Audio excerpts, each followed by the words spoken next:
Good evening, Steve Gaming 2, and welcome to the Super Metroid Link to the Past Combo Randomizer weekly race. Tonight we have normal mode.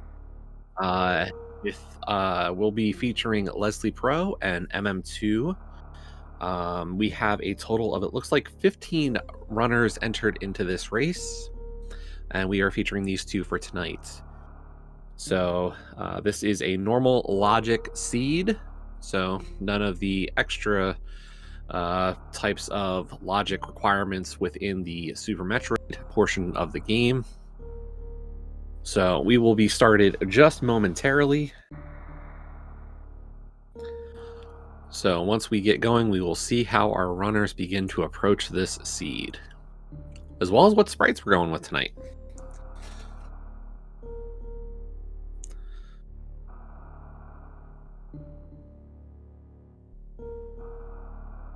So as always, with this being the combo randomizer, what we will see is our runners must kill all four of the Super Metroid bosses. So we must kill Kraid, Phantoon, Dragon, and Ridley before we can kill Mother Brain.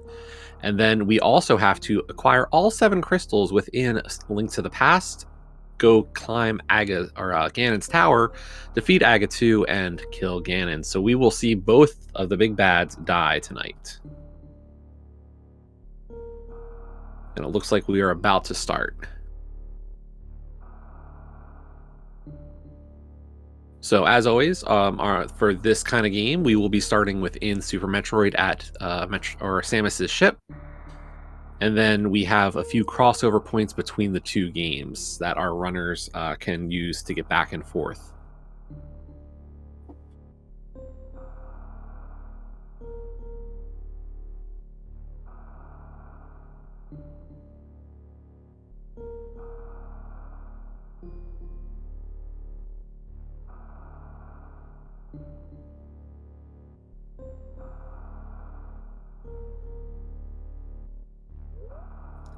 And here we go. So it looks like we're getting some classic Samus sprites, although it does look like we have a bit of a, I don't know if that's a different Samus sprite for MM2 or just a little bit of a palette shuffle. Fortunately, I'm not as familiar with the sprites for the Super Metroid side.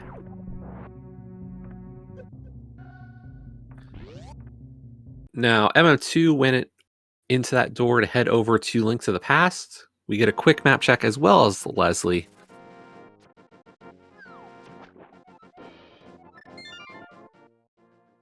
So we had a green pennant at Eastern I did catch. Unfortunately, I missed the crystals.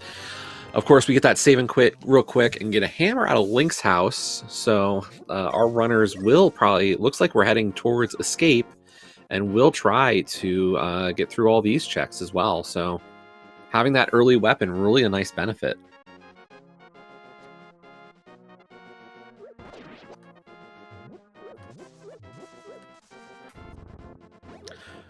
We do see that our tier 1 is the 4-bomb. Oh, sorry, that's not the tier 1.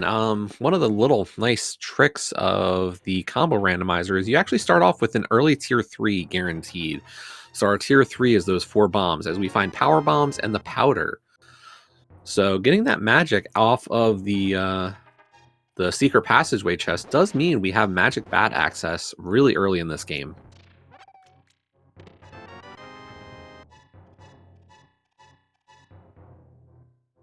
So yeah, really easy to get the magic bat today. And it looks like both of our runners are going to head into escape. And it turns out our tier 1 is also really good. 8 bombs. So bombs are free.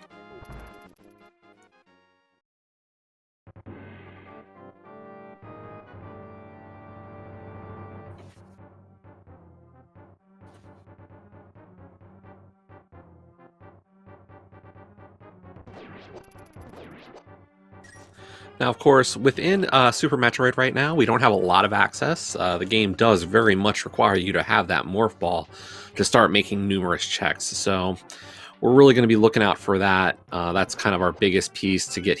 Until then, though, we got plenty of checks here in Link to the Past. Although we might head for early Dark World at this rate, if depending on where the glove and a Moon Pearl show up.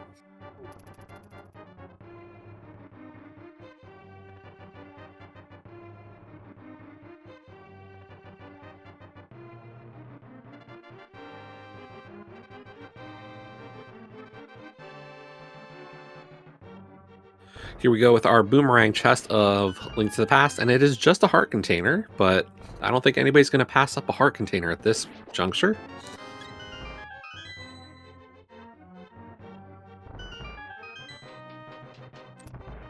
As we head towards Zelda Cell, and we'll see if we do continue, take a Death Warp and check out the Dark Cross. And we did also see, I forgot to mention, we did see the Lake Hylia Island. There was a bottle there. So we'll see if that becomes important as we go, or if our runners go for that. And we get some super missiles out of Zelda's Cell. MM2 is going to go with the save and quit, as well as Leslie Pro. So we are heading towards Kakariko at this point.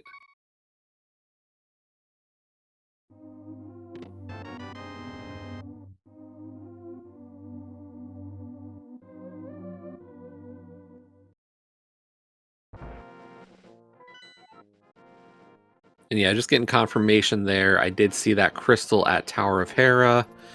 And it does look like we have that pendant down at Desert Palace. So Leslie being on that map a little longer than MM2 was.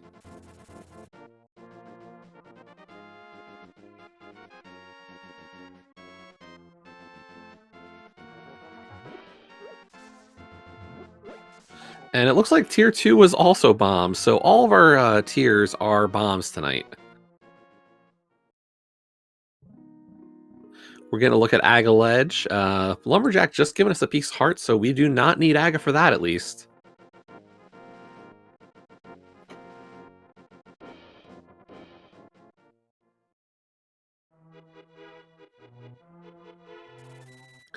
The drop down in Lost Woods just giving us 20 bucks.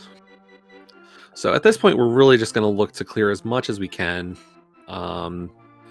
Get as, hopefully start finding some kind of progression. We do have a lot of checks to make. It's just not that we can do much outside of these early game Sphere 1 checks.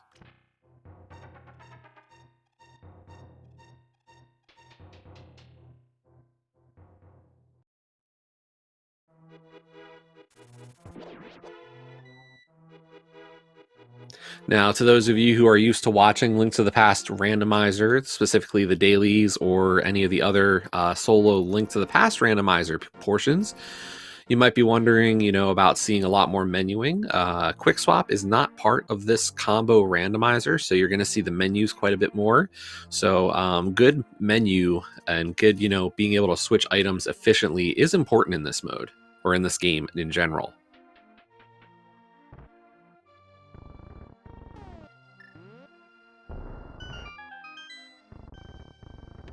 Now, we did get that mirror out of Blind's Hut. Doesn't open up anything for us yet.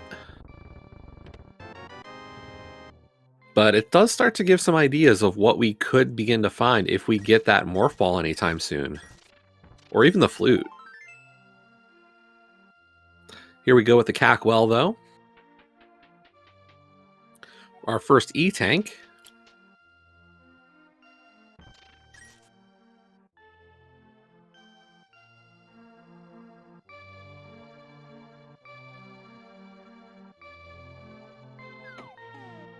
Although we did get a glove, so it's very possible we're going to have Dark World access momentarily. Kind of the items are starting to work out that way.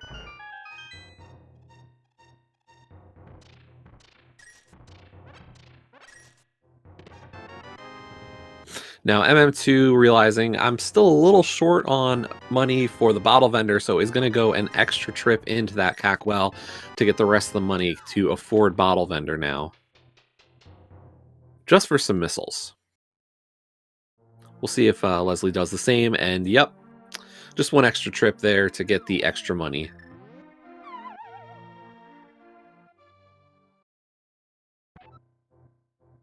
Here we go with our Chicken Hut. Just super missiles.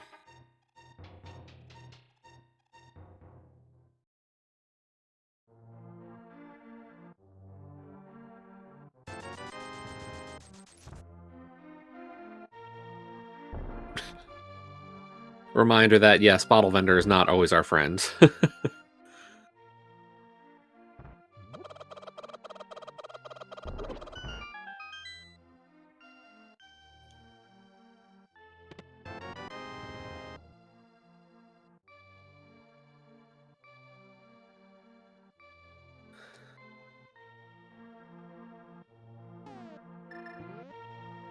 Here we go with that magic back check.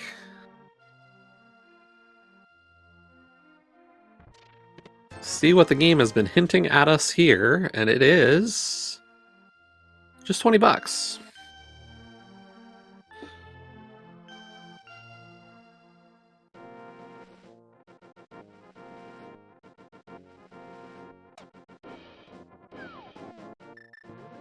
Gonna head towards the library and race game up next.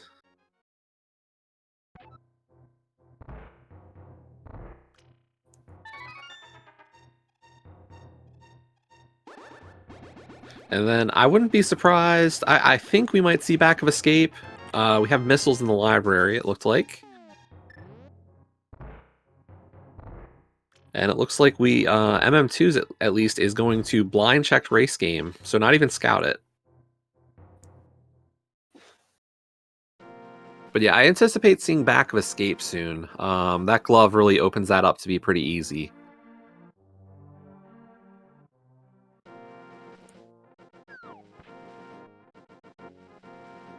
And some more super missiles. And MM2 is gladly going to take those. Until we start seeing some beams, all the missiles we can get are important. And yep, MM2 heading towards, starting at Sank again. This looks like it's going to be Back of Escape.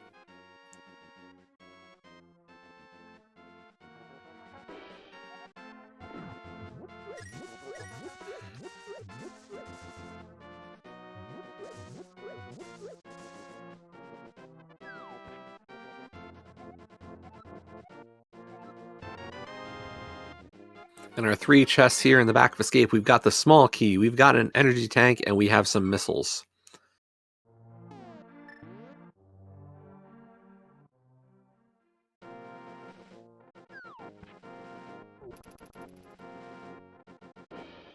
So Leslie is skipping the Back of Escape for now, but looks to be heading towards the dam as well as MM2.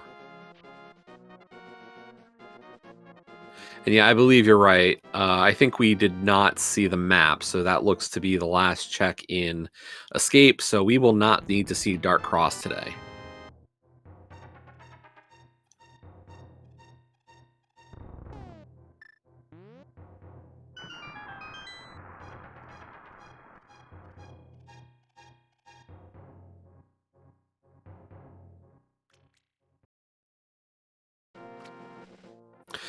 No, neither runner checked out Blue Bryn, so if there is something in either of those 2 available checks, we do not know what they are yet.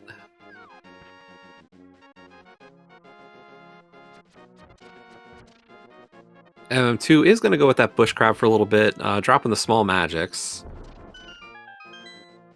But here we go with Mini Moldorm Cave.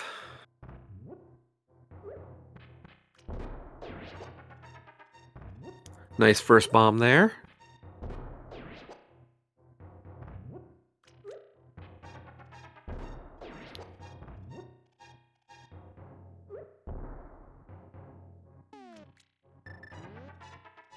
And it looks like Leslie finishing up with the hammer. MM2 still going with bomb strats. Luckily, bombs are pretty plentiful in this seed. All of our tree poles are bombs. We get more supers. We got blue mail. We got some power bombs and just more bombs. So nothing progression-wise, although the blue mail is a nice find. And I think that's our 10th. That gives us 10 power bombs now. So, you know, even if we're waiting to find regular bombs for a while or never find them, we at least have a decent supply starting to build for those power bombs.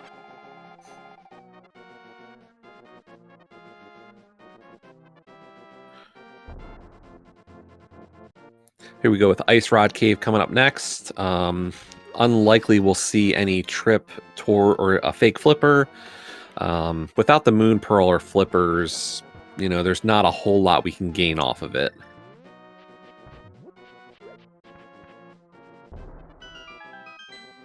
So I have to assume we're going to see probably Sahasrara and Eastern Palace dive after this. More PBs, so that puts us at roughly, I think, 15. So really good numbers to start there on the power bombs.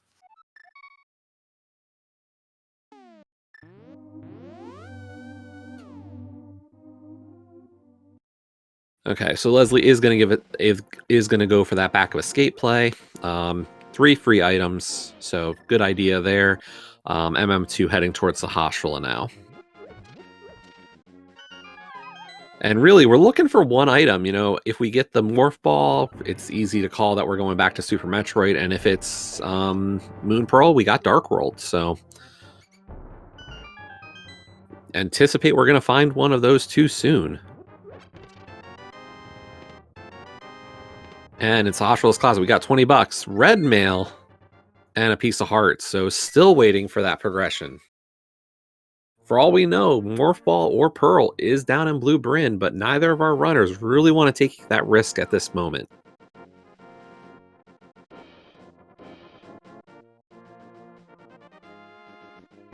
But with Red Mail, we are quite protected for Link to the Past already.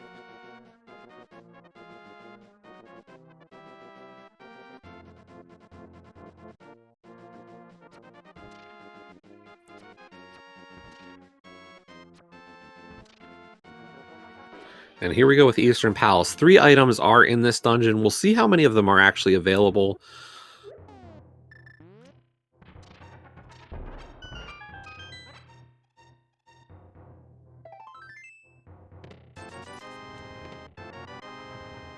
And of course, the other item we do have available to check out is Agina over by Desert Palace. I don't know how much our runners want to go that way, but that is an option.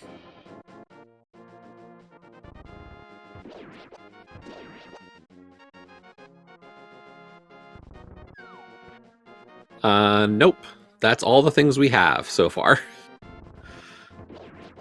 Our tracker, Mad Ewok Herd, is on top of things right now.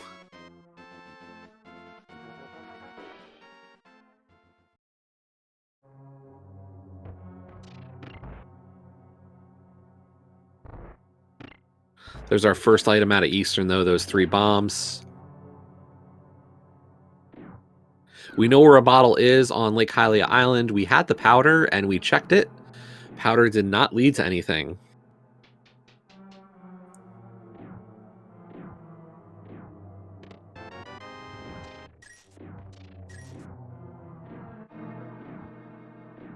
And there's the Moon Pearl. So that does, of course, give us Dark World access. This seed is just saying, hey, stay in Link to the Past and start clearing what you can.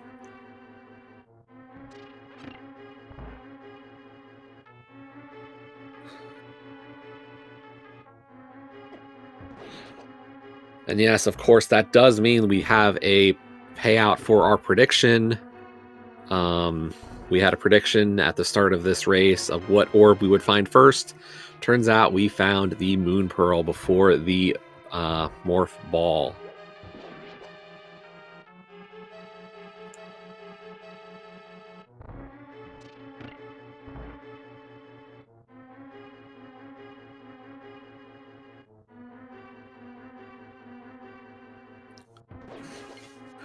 In terms of Dark World, I think I saw red crystals at Ice and Swamp Palace, and I unfortunately missed our last pendant.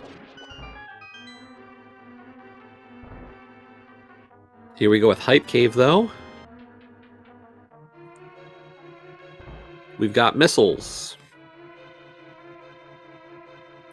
Another E-Tank. Starting to build up some health for Super Metroid when we have access. More Super Missiles. And more Super Missiles. So we're starting to build a good reserve of missiles and supers and even power bombs. But no real access yet to that game.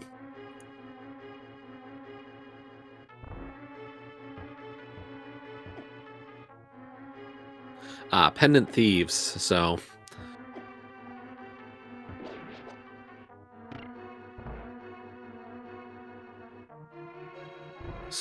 Leslie Pro is going to continue for that vanilla big key chest in Eastern Palace. We did not get to see this from MM2. There's a chance this is an item. We're not entirely sure yet, so I like the play. If you feel comfortable with Dark Rooms, go for it.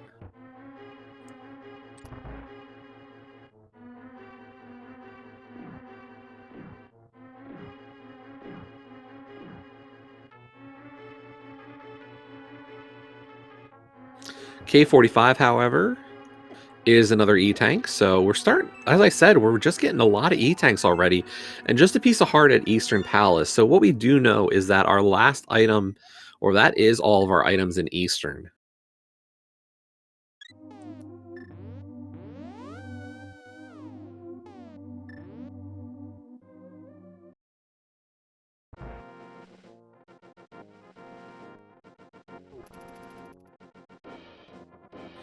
So for Leslie at this point, no real reason to want to go back there until maybe it becomes a late check at this point, because really you don't want to push yourself towards that green pendant anytime soon. We are getting digging game though over on MM2's side as Leslie heads into Dark World from Kakariko for the Village of Outcasts. MM2 is collecting a lot of those red rupees that are being dug up, so at least have some money available.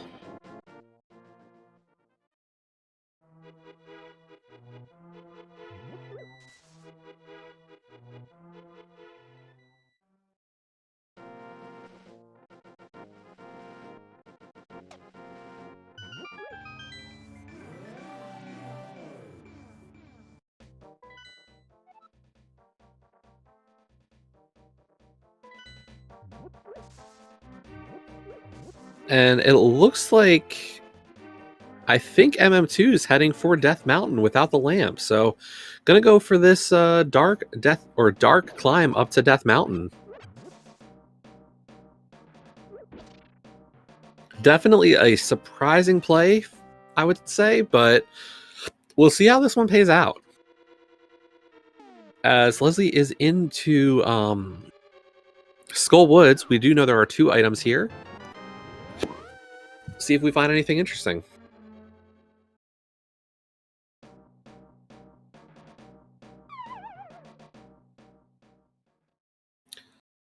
Now, the worry here for MM2 is I think we're falling. I think we have taken some extra damage here. And with no real light source, yeah, MM2 is definitely falling in these checks, or in this attempt to climb up Death Mountain. Down to 2 hearts now.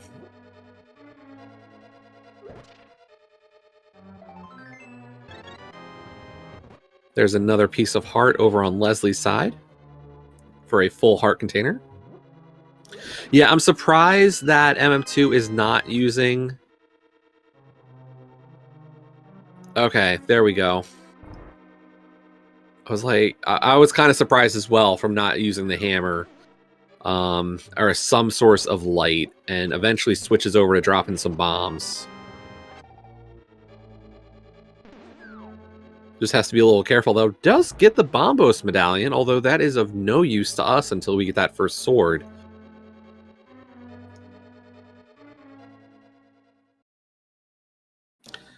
I do see chat mentioning, we do have a crystal available at Tower of Hera. Unfortunately, it's not guaranteed right now. We do need a fire source potentially, depending on the location of our big key. But MM2 is going to take this to check out some of that upper Norfair. So we're going to get at least that item here. So we're getting some more supers. And yeah, we're up to 35 super missiles. Is this it, though? We're going to get the scout of this first item here. And there's our first sword that we know about.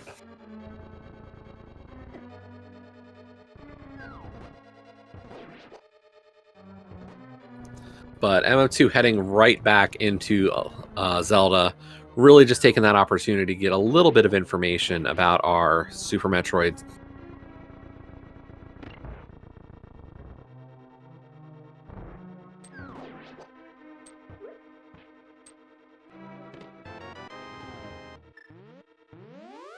We do see more missiles there on top of Spectacle Rock, and on the interior we have a heart container. Doubt we're going to be picking that up. We're already on red mail, so not really a need for a lot of extra heart pickups, I would assume.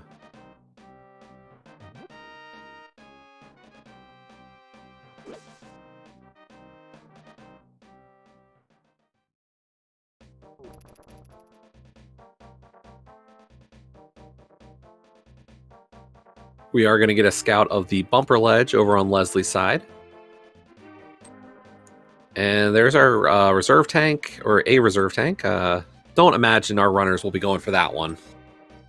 We do have a big key available in Hera, so we are not fire-locked to kill Moldorm today.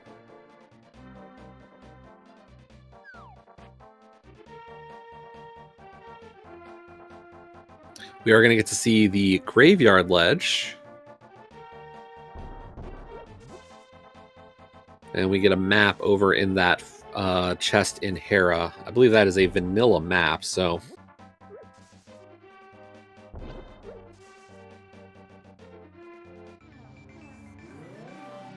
Hammer is a great, powerful weapon. Just have to be a little bit closer to the enemies than you might feel comfortable with. Okay, what do we have on Graveyard Ledge? Just a blue rupee. And Leslie's not even going to head back towards VOO. What is the play? Oh, Hype Cave now, it looks like.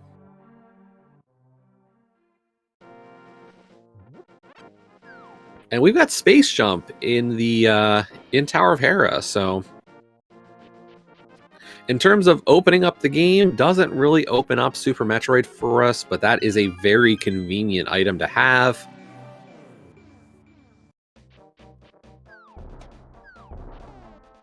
Will make traversal of Super Metroid at least a little bit better.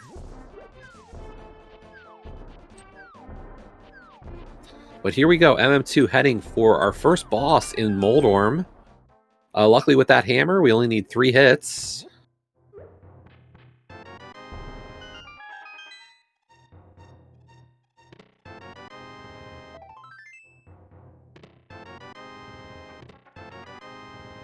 And yeah, I mean, realistically, we are really looking for the Morph Ball here. We're definitely starting to open up. Once we have Morph Ball, we just have so many great resources to get around that game. Between the missiles, the power bombs, and Space Jump. And a compass on Moldorm. So if I'm not mistaken, that does mean we have still an item in Hera in the basement. So unfortunately, we do have to leave that behind. We have no fire.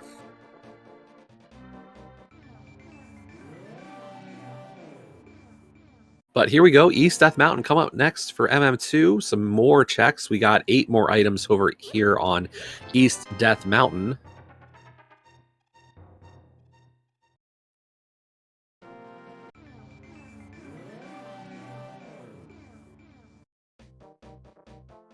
Yeah, important thing to keep in mind about terms of items. A normal Super Metroid, of course, has 100 item locations. Link to the Past has 216.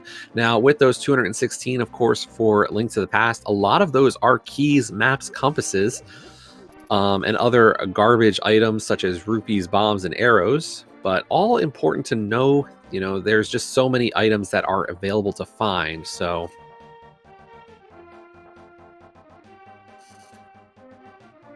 And it looks like I missed it. Did we have a gravity suit on the floating island? So at this point, we are definitely looking for those Titan's mitts.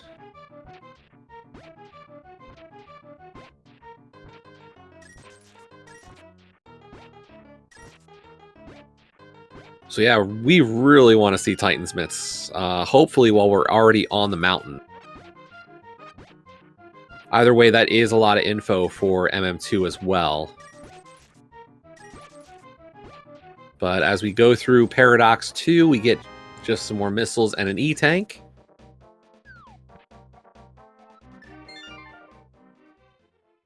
And here we go with Paradox 5 up next.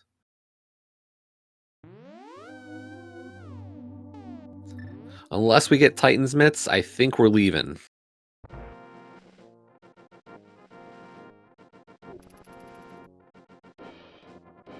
And yep, that's going to do it for the checks for MM2. Does get that crystal from Hera, which is real nice. Does get a little bit of information about Sword as well as the Graph suit. But other than that, and of course that Space Jump and Bombos, but nothing in terms of direct progression right now for MM2.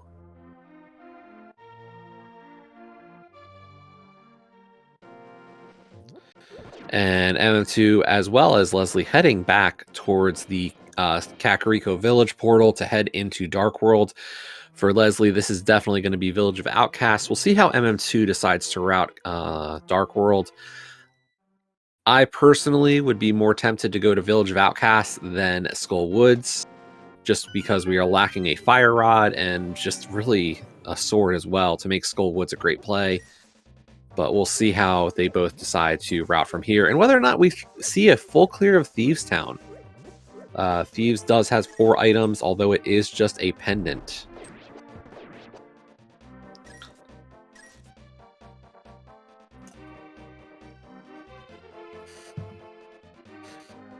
And yes, tonight we are playing with normal logic, so all of your regular abilities are required from the Super Metroid side. That does mean we don't need some of the more extravagant ones. We do get that Morph Ball, though, out of Chest Game in Village of Outcasts. So there we go. There is a lot of Super Metroid now open.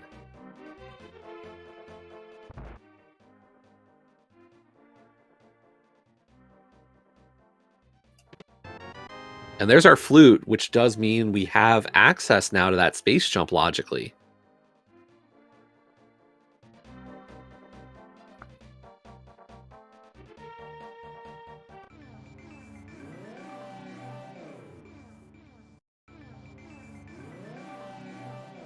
A little bit of a mirror bonk there, unfortunately, on Leslie's side. But gonna activate that flute.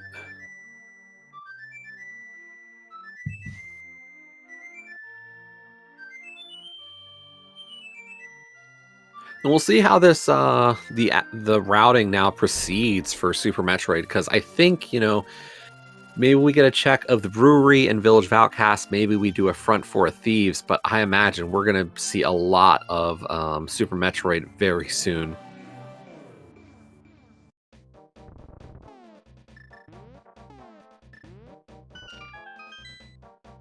So we are opening the front of Thieves, and we are going to check brewery. Yeah, in terms of requirements for this seed, our Morph Ball and our Moon Pearl, both in very nice locations. We got decent Dark World access early and very quickly led to a Morph Ball in what overall is not a bad spot.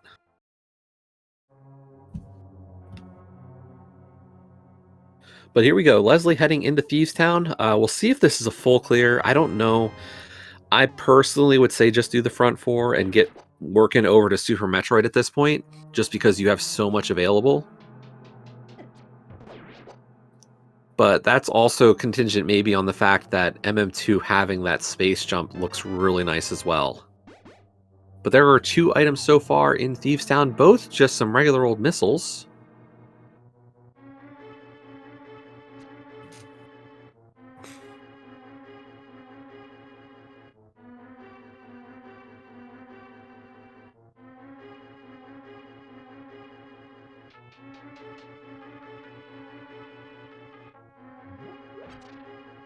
And there's the Morph Ball now for MM2. So there's our big key to Thieves Town. We knew that had to be one of our front 4. And the last check here is Ether Medallion. So that's 3 items in the front of Thieves Town. Only 1 is in the back. And I'm kind of surprised, but Leslie's heading back.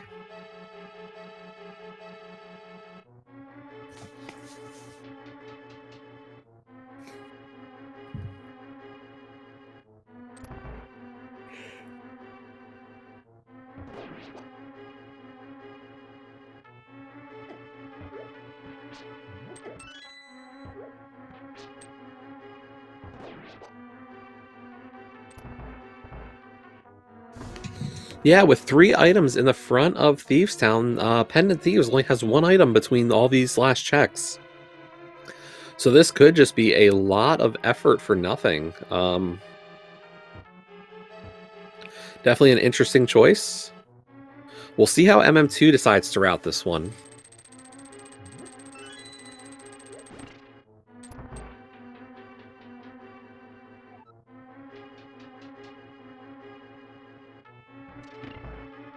And yes, Suitless Meridia, Hell Runs, all that kind of a lot of that stuff is of course not in this, given the normal logic. So we should find them. The question is, will our runners necessarily care too much either way about that?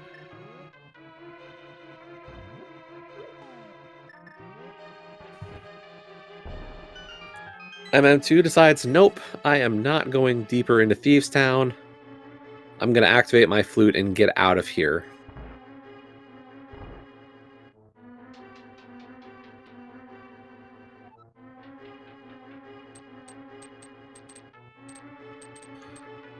So while Leslie had that morph ball a little bit sooner, MM2 is not going to devote that time to Thieves. So probably going to be back into Super Metroid first at this rate.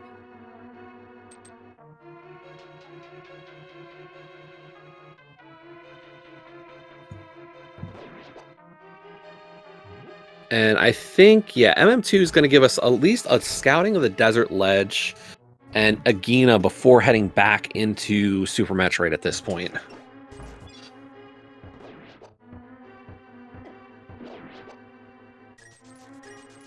Although Leslie's going to farm up some of this money.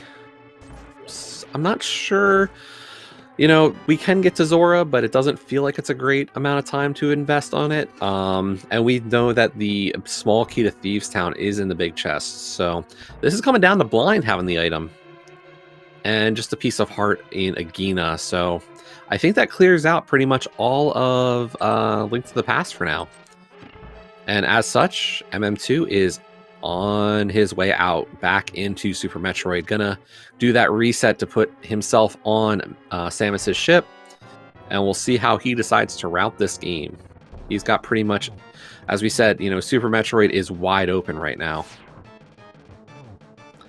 So first up, we're hitting the landing spot door here.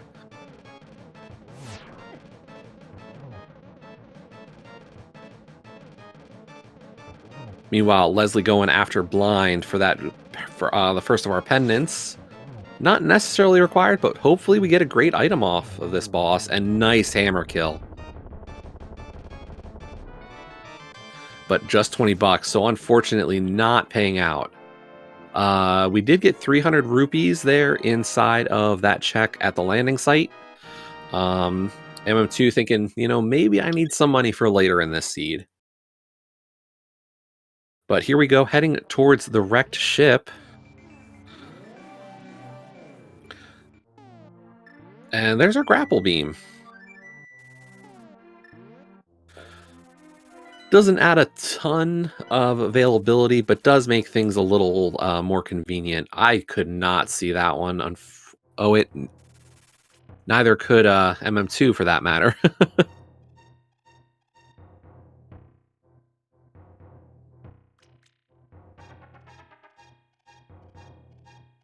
Yeah, I think that's rupees.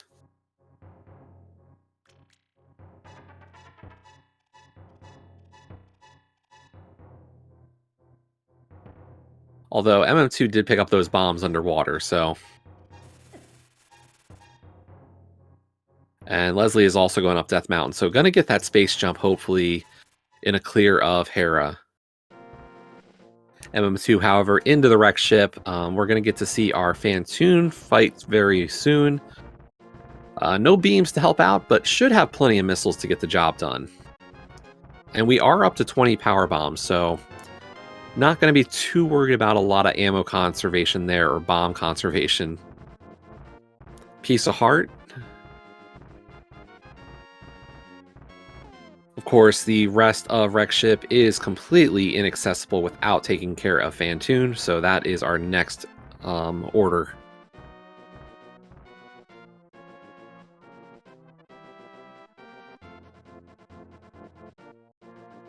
Yeah, the big thing we still need to even consider Meridia as a play logically is we need mitts. So we know mitts are not going to show up in Meridia.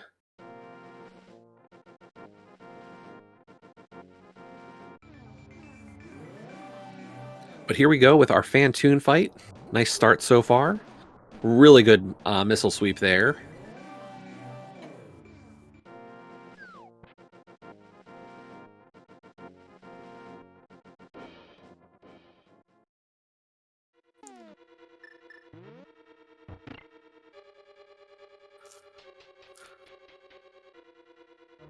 And yes, for those of you who are used to watching a lot of Link to the Past randomizer, we do have only one bow in this game, so we will be searching for that bow. The bow and the silvers are separate items.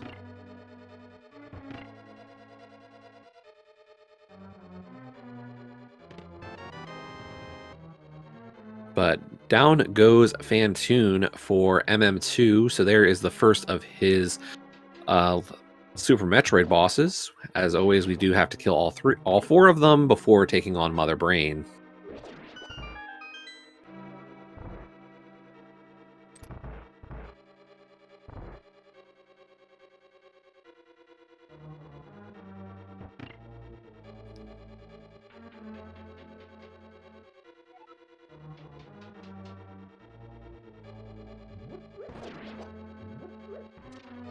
Another heart container here in this conveyor room.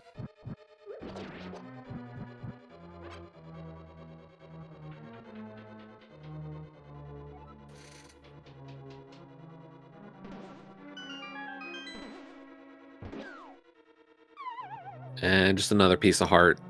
MO2 is going to pick it up.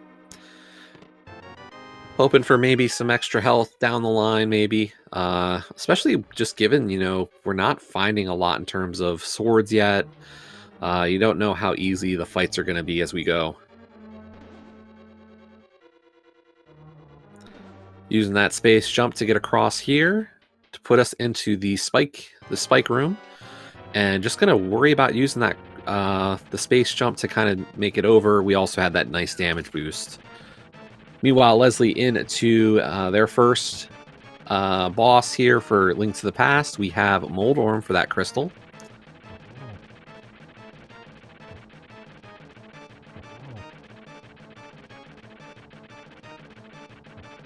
And just 20 bucks there. So no real progression yet in the direct ship, but just making checks.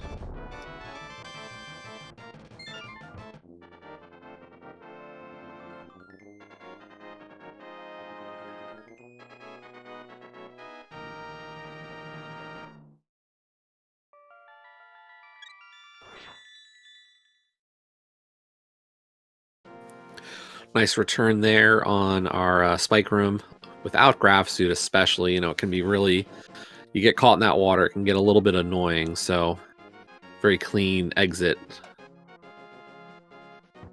Unfortunately, without any beam, oh, sorry, nice clip through that there.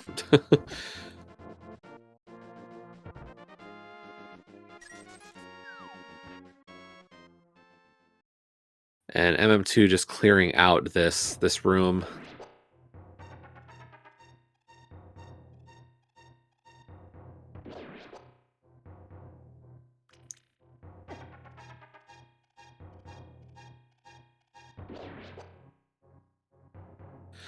Pushing those robots, and we're just trying to get to see what that item is here in this room.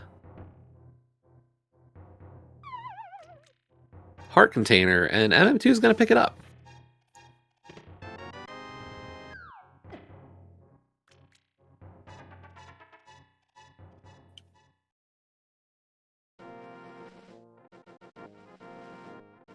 I will say, I'm a newer runner myself to the SMZ3. I started learning SM just for a little bit of fun and picked up some SMZ3. So I understand the intimidation factor in some regards about how, important the platforming is here.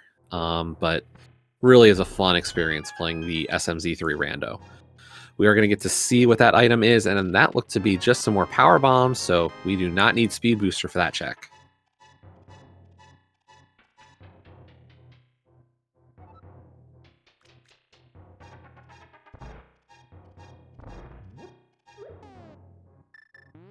Checking this item up here in the ceiling. Another heart piece. And we'll make our way over to Grab Suit now.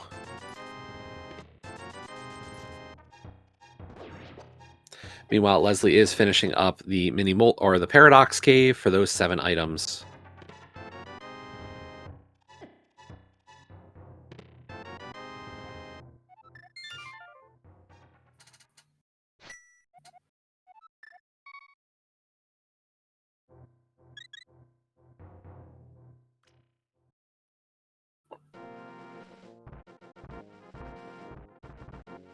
Yeah, I personally am a Z3 runner more than anything else, so I get the cross. Everybody's got their preferences for sure on this game.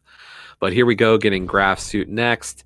Meanwhile, Leslie heading into an upper Norfair, gonna get this super missile as well as head towards the high jump. And I think that was a blue boomerang.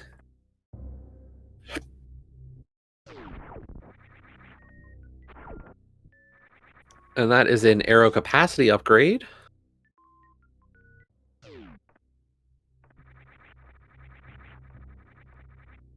Yep, there's our blue boomerang. And yep, Leslie is going to get those supers real quick.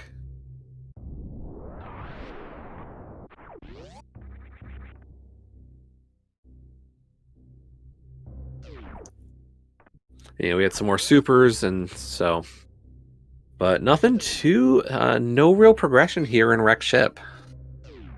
We got our boss kill, and that's the most important part. Leslie did scout that first sword.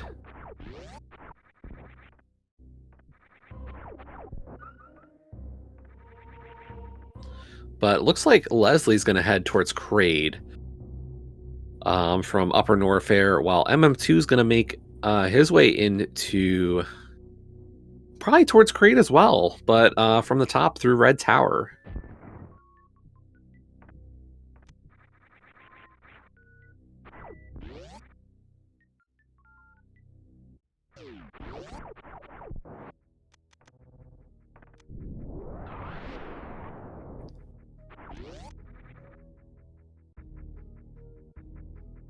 Okay, we get that E-tank here in Red Tower. Gonna kill off some of those side hoppers. And another piece of heart there. Over in Kraid's... or towards Kraid. So, Leslie about to get to Kraid.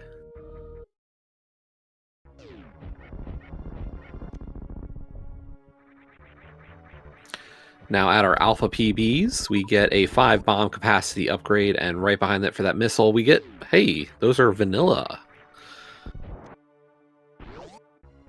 And here we go. We are going to get that Kraid fight now.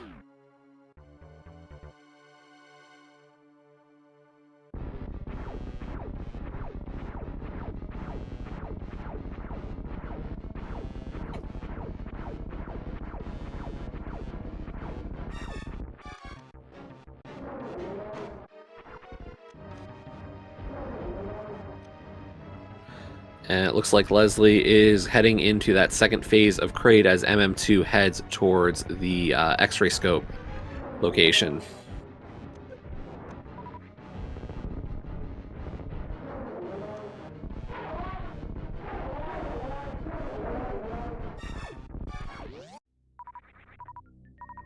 MM2 gets through. We'll find out what we got here. Just some regular missiles, and yeah, MM2 says, I'll pass.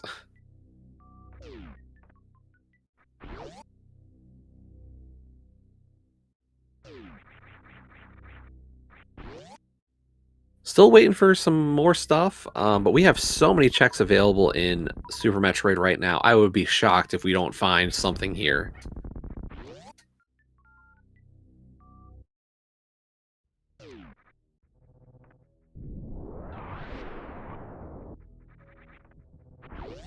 On the discussion of the hover stuff, is it possible to hover without hardware? Yes, it is more difficult, but it is possible. Oh, MM2 unfortunately falling again there, going towards Spazer.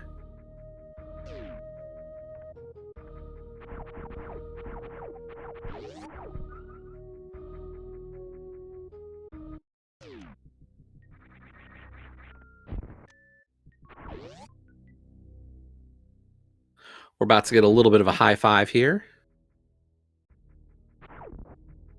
Runners heading are crisscrossing here between that marine.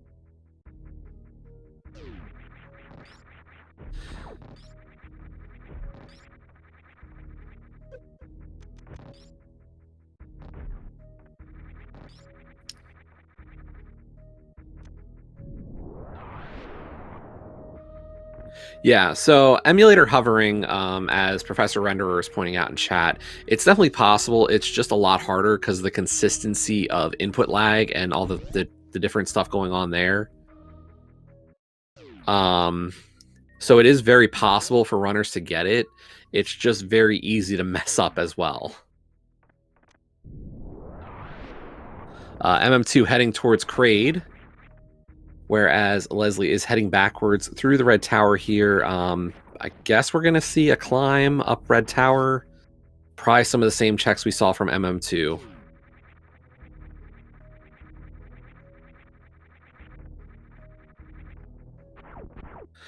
As a runner who I only just personally got hardware within the last 6 months myself, roughly, and I'll tell you, I didn't learn to hover until I had hardware. So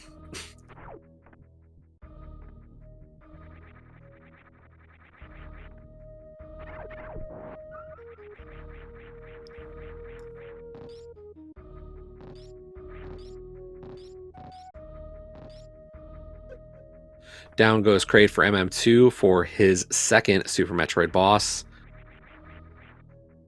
as Leslie reaches the X-ray scope now.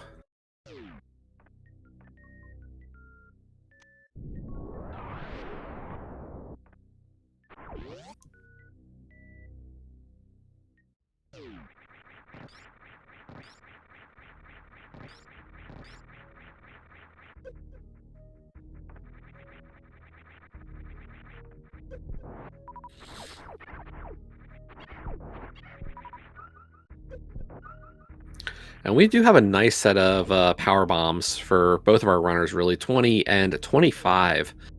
So good amounts on both sides here. MM2 running a little bit lower right now, but should be okay. Gonna pick up those 5, though, over at that Kraid E-Tank.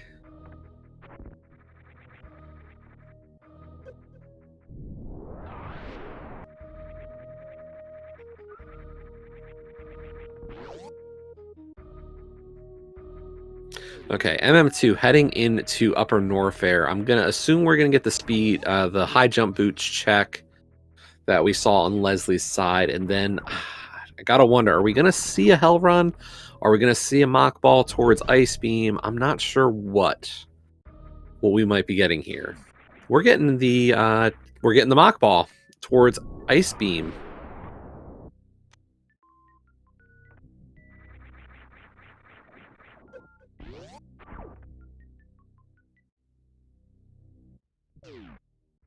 Just a red rupee there on our crumbly tower.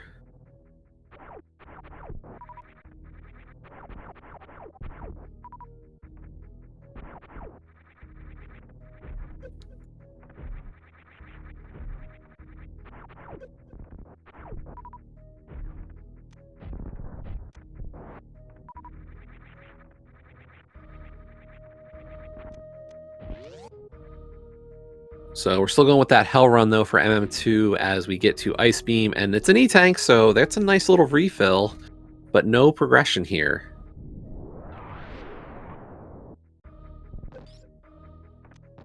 Yeah, and an important thing to remember about a lot of the tricks you might see from a Link to the Past randomizer, as compared to an SM rando, is the requirements are very different.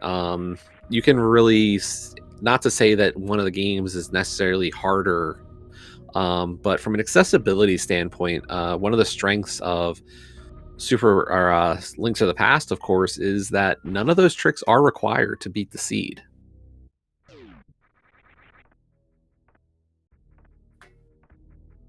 So you do not ever need to do a red cane. No Samaria clipping, no bomb jumping is required to beat any Link to the Past seed. MM2 gets that blue boomerang as Leslie is back up towards the ship location. Gonna get that power bomb door here first before heading towards wreck ship. I have to assume we're gonna get a wreck ship soon.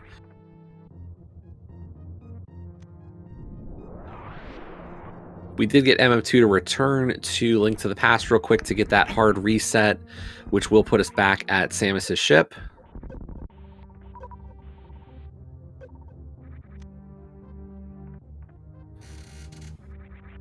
Gonna take that ship refill as well.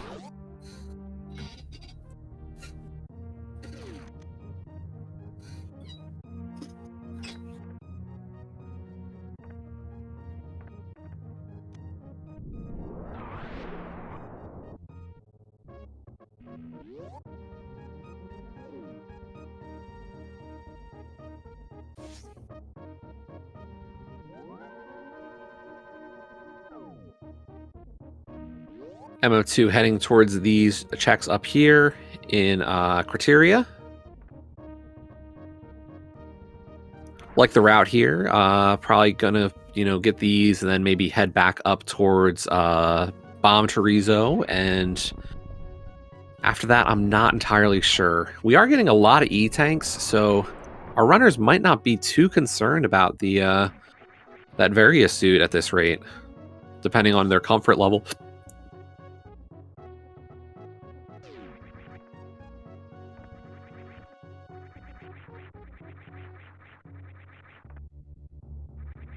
So here we go, dropping down here.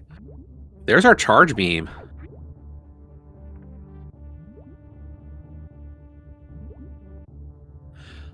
Yeah, Link to the Past logic does not actually change between normal and hard mode. So there's no real distinction.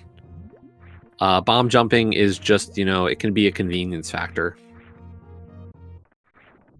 In Super Metroid, infinite bomb jump is in logic, or is part of the logic of even normal mode.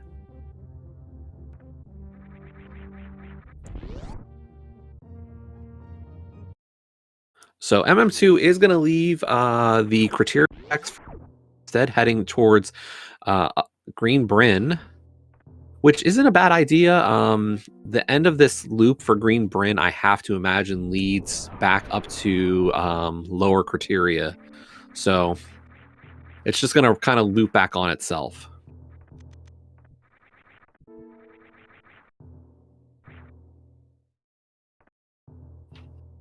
But nice use of the mock ball there to get those items. We are starting to, once again, we're just getting so many super missiles. There's our first reserve tank pickup for MM2. And gonna pick up the X-ray scope. Definitely not required to beat this game, but, maybe you want it.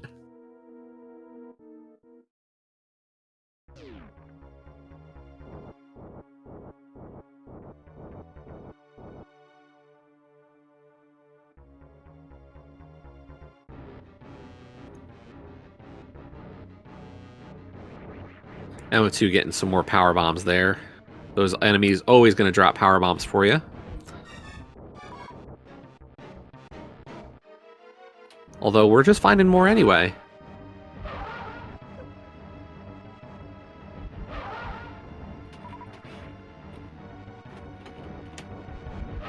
As we head towards our Edecoons. As Leslie takes on Fantoon, so...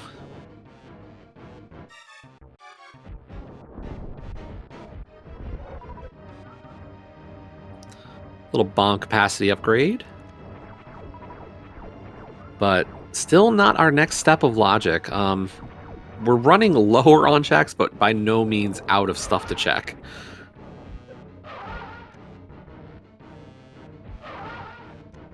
And there we go, Fantoon down on Leslie's side as well. So that is 2 bosses in SM apiece, as well as 1 crystal apiece in Link to the Past.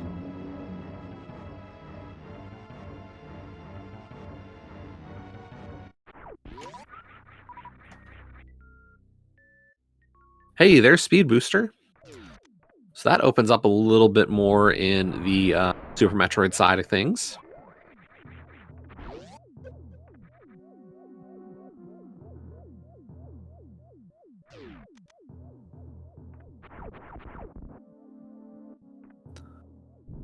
And actually, it's really convenient timing, honestly, for that speed booster because that does give us access to the check down here below where charge beam normally is.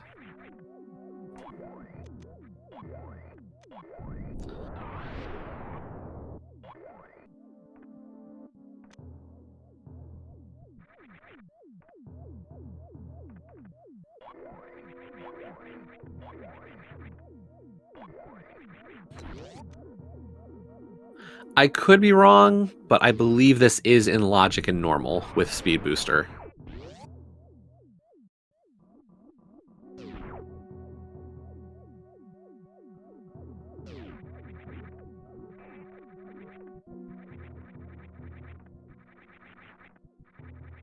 So even though it was nothing, it actually is available logically for our runners.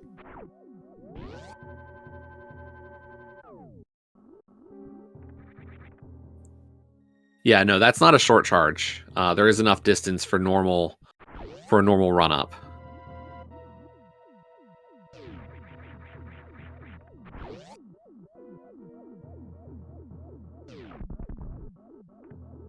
On the surprising side, MM2 did skip checking the Spore Spawn supers and decided not to go for the Wave Gate glitch either, so instead gonna head towards Criteria.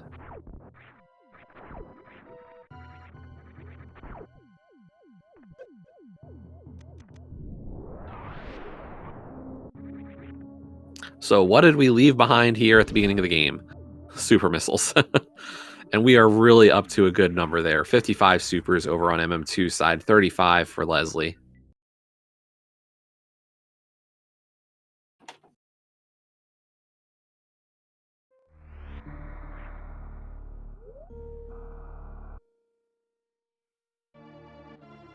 And we are seeing a little bit of save scumming there from Leslie's side. Check in what that item is, realizing I don't need it. So rather than make the return trip, I'll just instead make a little bit of a climb. Nice Shine Spark up the tower here, heading towards Billy May's room.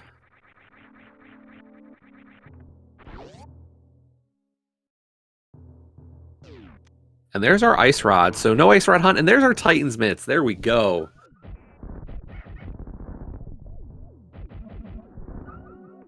So that opens up the grav tank or the grav suit and thus gives us Meridia access.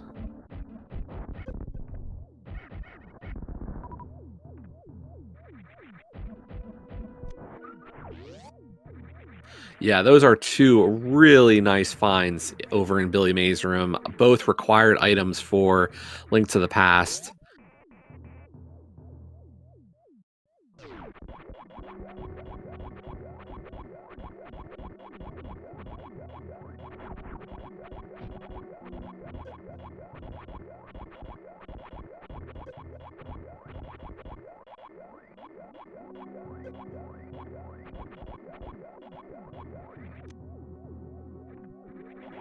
Okay, it looks like we are going to get the checks of Spore Spawn Supers as well as possible Wave Gate glitch coming up now.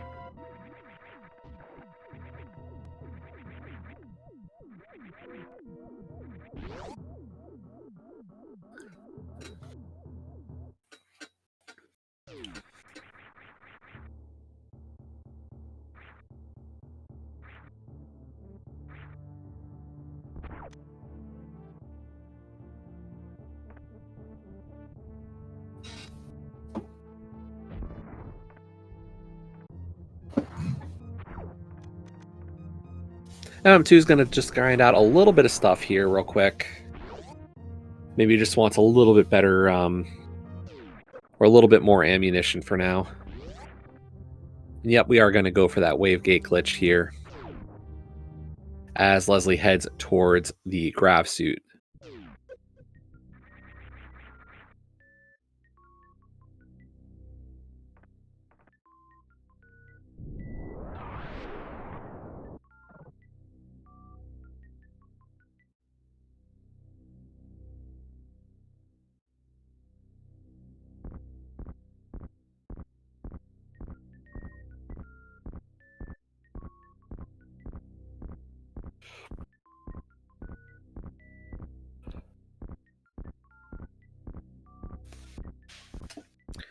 And we'll see what MM2 does now.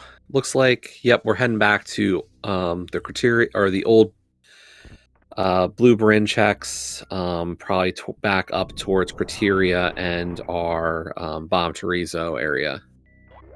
Because we do have quite a bit still there to check out before what I assume is going to be pick up Grav Suit and do Meridia.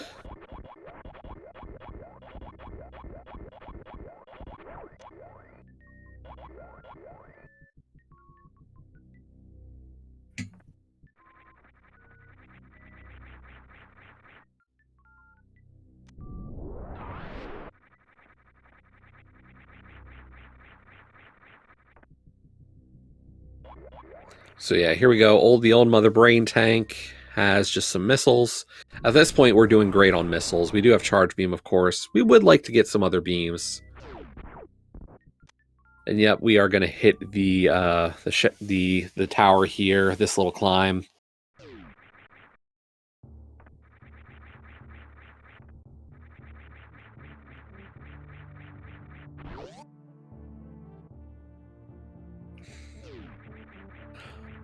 Going to be a little hard on this, but does pull it off very nicely. Able to get this check. Just 20 bucks, but very nicely done.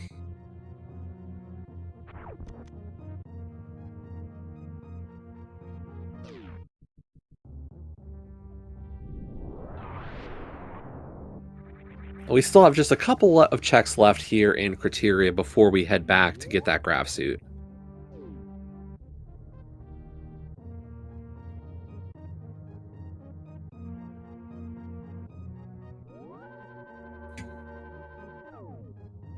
But it definitely is appearing that the seed is screaming, you know, you're heading towards Meridia. The surprise, of course, we do not have any swords yet. We are missing a lot of stuff for completing Link to the Past at this moment.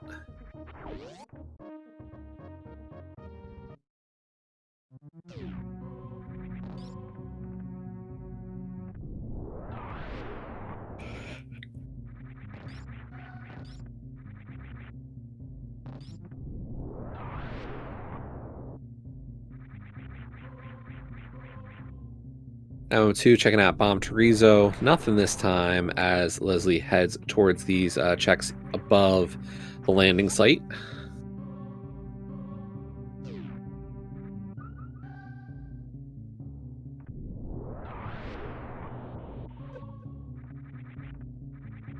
Bombos is not usable right now, actually, for either of our runners.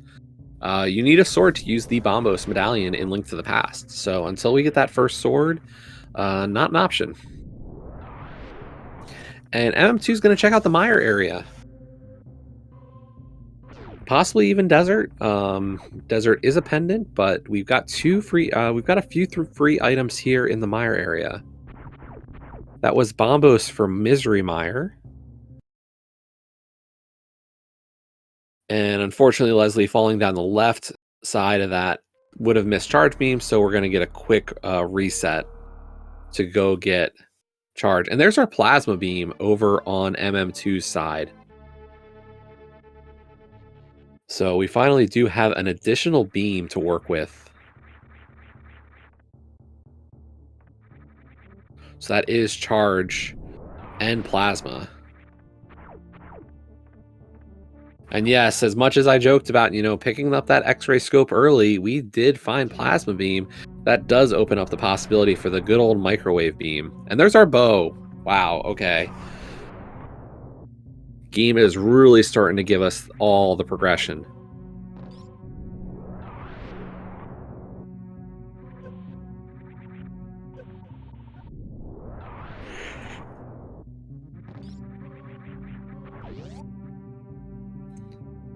And MM2 heading into Lower Norfair.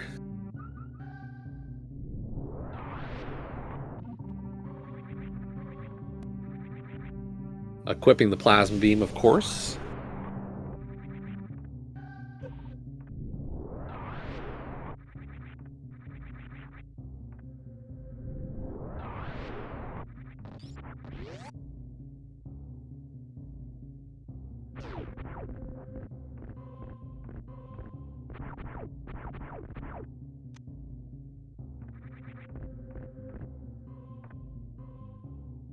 And of course, MM2 setting up on Golden Chorizo's foot and just saying, yeah, you're not touching me and you're going to die quick. Sorry. Goodbye. Meanwhile, Leslie did get that charge beam and is making their way into Bryn's as well. And we're going to get to see what else is here over in Golden Chorizo area. Some missiles and an arrow upgrade. Does need to at least get a couple of power bombs. Does get them and is going to be able to get out. Looks like just in time. Had enough health to do that fight and get out very safely.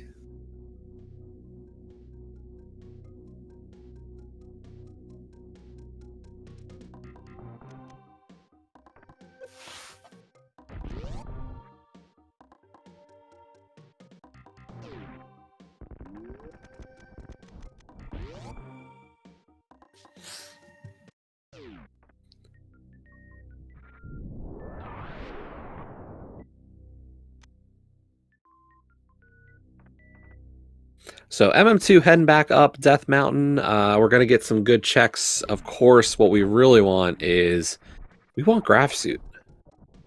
Meanwhile, Leslie into Green Bryn, getting that reserve tank that we saw earlier at that first super spot. Leslie's also getting X-ray scope. I guess everybody wants X-ray tonight.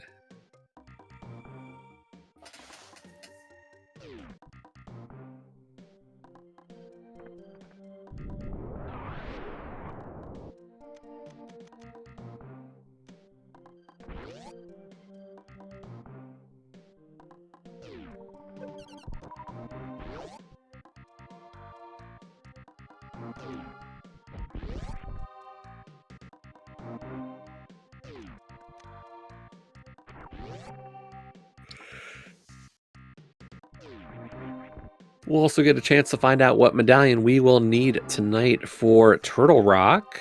Although I'm going to guess I think we're in pretty decent shape for that one. Having 2 medallions is always pretty safe feeling.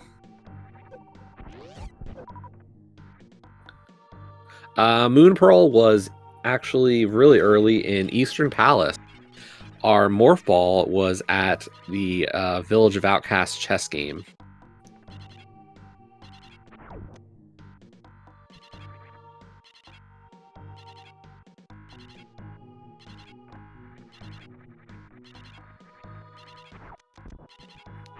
Yeah, not exactly a play we see too frequently, but we did pull on the claw there of Turtle Rock. That is a tree pull, technically. Very uncommonly seen, but can help if you're running low on bombs or arrows at any time.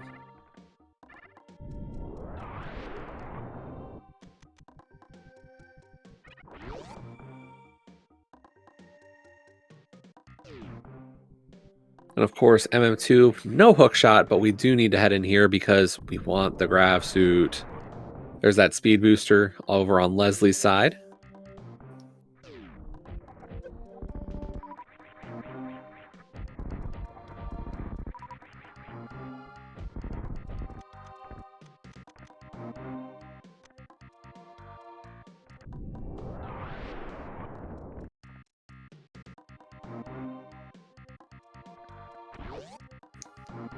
And here we go. Grav suit for MM2. Hammer was Link's house. It was like our first check.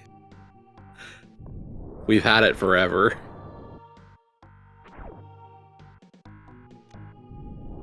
And here we go. MM2 heading towards Palace of Darkness. Doesn't have a lamp, doesn't have a fire rod, but apparently feels comfortable enough to go after Pod right now. Maybe. Yes. Yep, here we go. Palace of Darkness.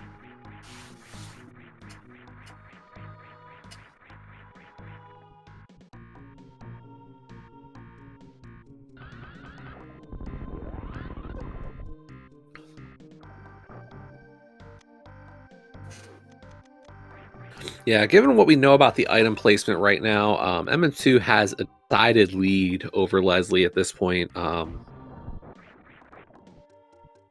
We know where the logic's kind of pointing us. Space Jump was in Tower of Hera.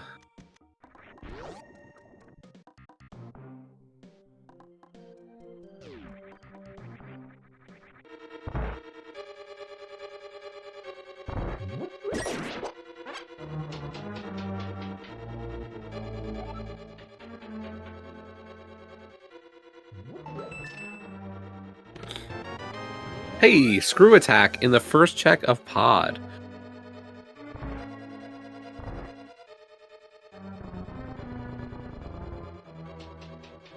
And of course, we do know where one sword is on this seed.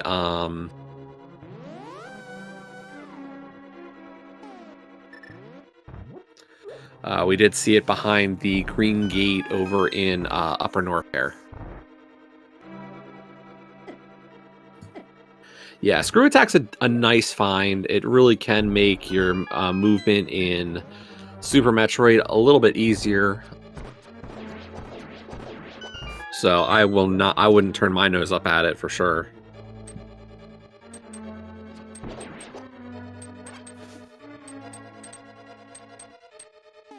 And yeah, Billy Mays is the big location now for on Leslie's side. Needs to go and get the Titan's Mitts and of course the Ice Rod there.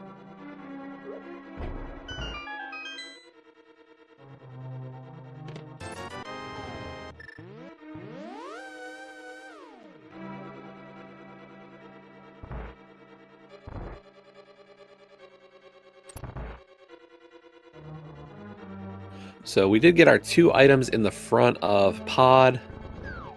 So we do know that all the other checks here in the front 6 are going to be small keys.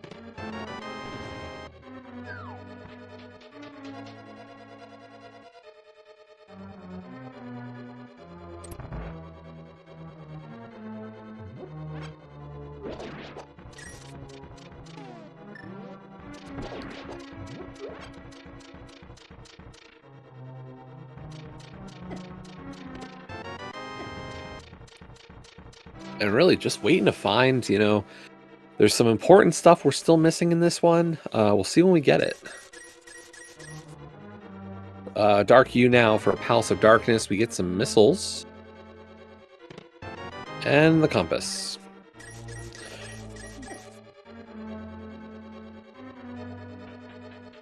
So we do know that the Harmless Hellway here in pod is just going to be a small key. So we won't be seeing that checked.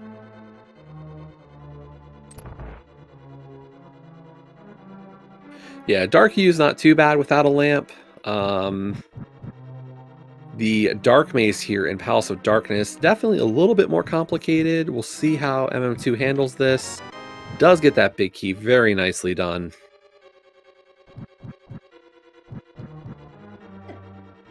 Yeah, this one's going to be a little harder. We got to kind of shimmy our way around a corner.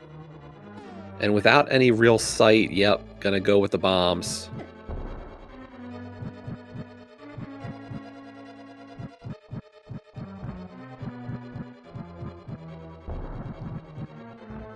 Unfortunately, it looks like... Okay, there we go. I think. Yep. I think we're good. Maybe not.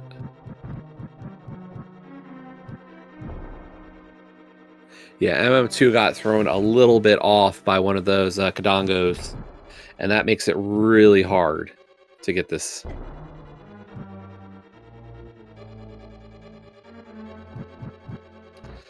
Because really when you're trying to get around this corner here, it is, there's like a really slight turn. Like you come up and then it's a little bit of like an up and over, and a Kadongo is right there. So if it hits you, it can just completely throw off this maneuver.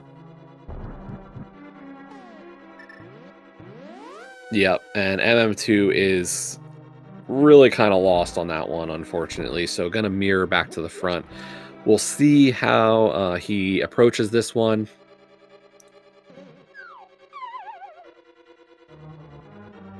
Like, I'd say a possibility would be to go and do like a hammer yump, but that's a really tough question of personal preference. Leslie, by the way, I am remiss to not mention Leslie collecting that mitt and Ice Rod, so does know where Graph Suit is as well, so we'll see when he makes his way over there.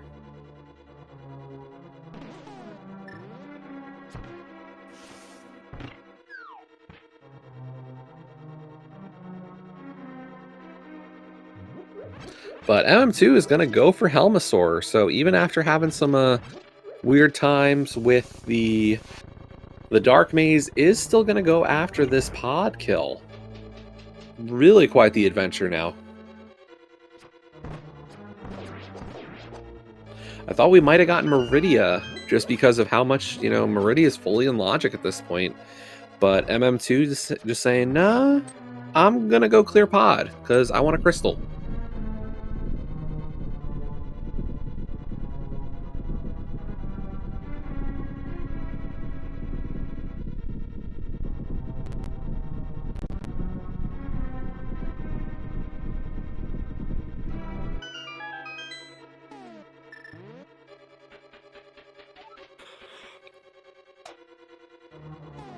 So, of course, this first room in the basement of pod is not too bad. That's pretty easy to get through. This next one, not bad either. We just got one little turtle to get past. It's going to be the next room, however. We've got 6 turtles to kill in the dark. There's 1. 2. There's a 3rd. Luckily, with red mail, this isn't too bad. There's another. And of course, the real danger here is when you flip over the turtle, if you hit the hammer again and don't... You can, of course, flip the turtle back over, but MM2 gets through. Very nicely done.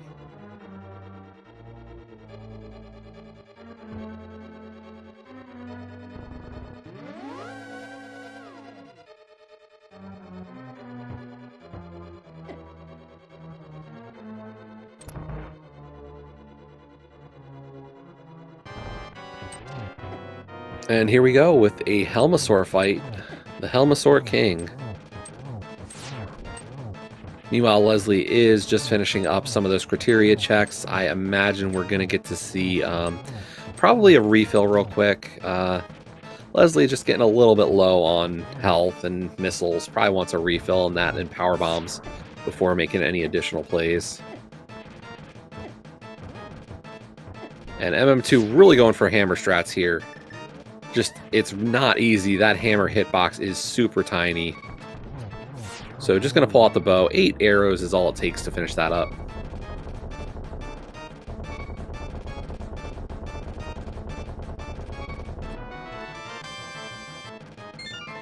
And just an arrow capacity upgrade.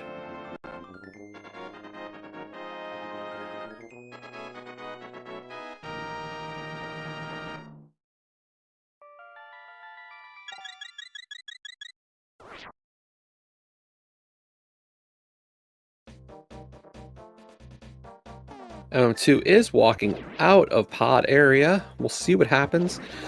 The unfortunate side here for MM2 is just, he's leaving behind 2 checks in Palace of Darkness.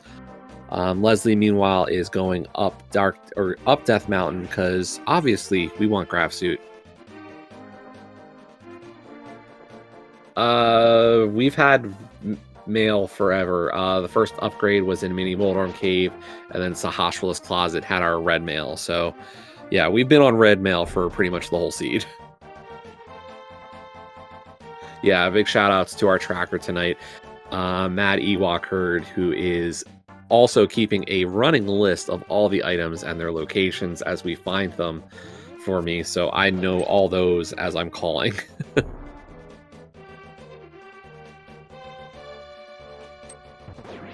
But once again, if you're joining us a little bit late tonight, this is the Super Metroid A Link to the Past combo randomizer, or the SMZ3 combo randomizer. This is our Monday night weekly race. Normal logic tonight. We are highlighting just 2 of our runners. But in the race room, we do have 15 total entries. So, we are featuring Leslie Pro and MM2 tonight, so big shout outs to them for volunteering to be on the restream, and thank you all for watching us. So how does this work? It is both Link to the Past and Super Metroid Rando. All of the items and stuff are randomized.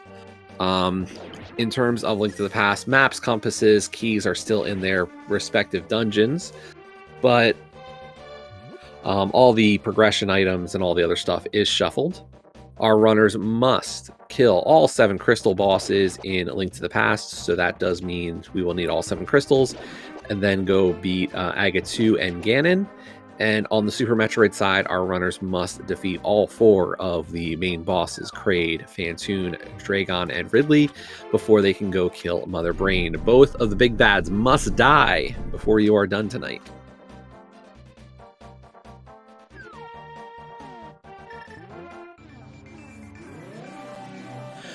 So in terms of getting back and forth between the 2 games, we do have 4 crossover points.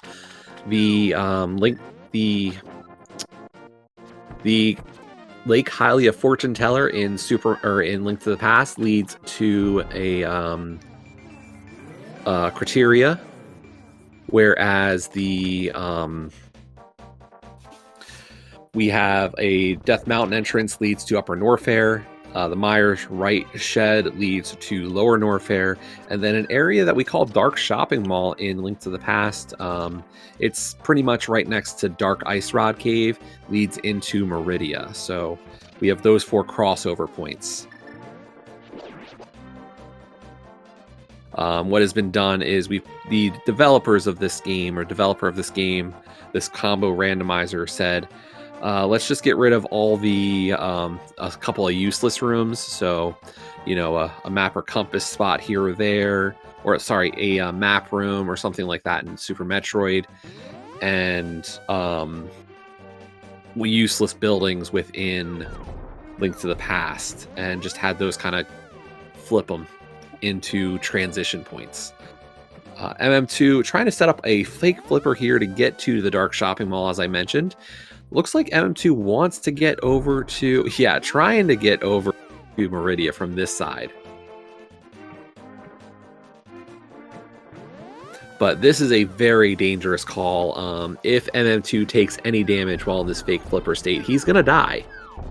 And does it nicely, so we are through, and we're going to get to see those transition points into Meridia. Meanwhile, Leslie is giving us new information as well, heading into Desert Palace. Another pendant clear for Leslie. We haven't seen anything out of these, so if there's anything here, it could be huge.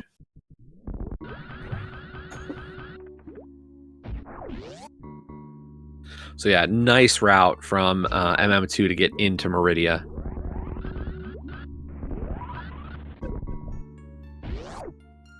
And it looks like we're going to head back in for Dragon now. Meanwhile, Leslie is about to get his bow off of Checkerboard Cave.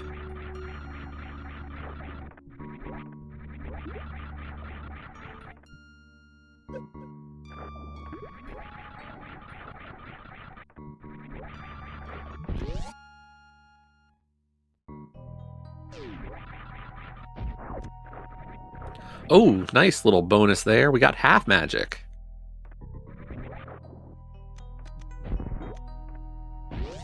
And here we go, heading into our Dragon fight. So this will be a 3rd boss now on the Super Metroid side.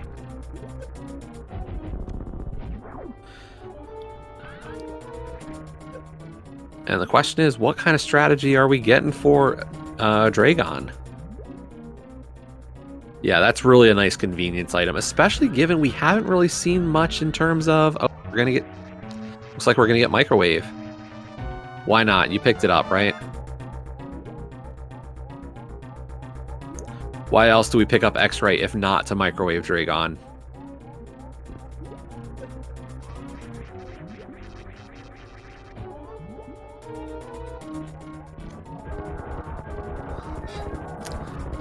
Yes, there is our microwaved shrimp.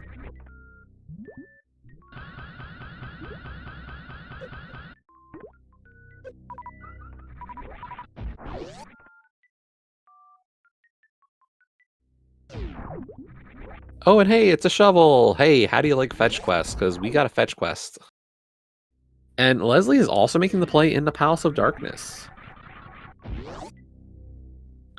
We'll see if he has any better luck with that pod Dark Maze. And if so, is there something in the Dark Maze that MM2 had to leave behind?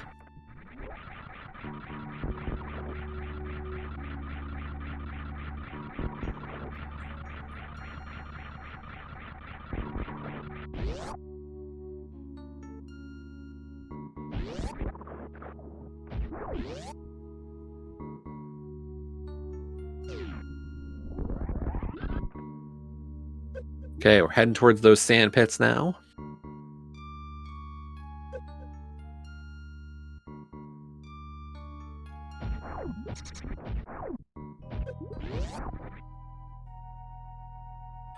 Just a shovel behind Dragon. And I say just a shovel, knowing that we have no idea. There's our first sword, though. As well as the red rang. And MM2, you're killing me here. I am a big fan of having red rang.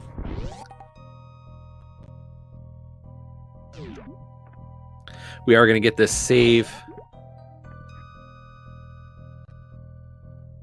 Or at least this check into a save. I was about to say, aren't we saving here? Yeah, so we're going to use this, of course, as a save scum as we check the sand pits here in Meridia. About to say, we do want to save here.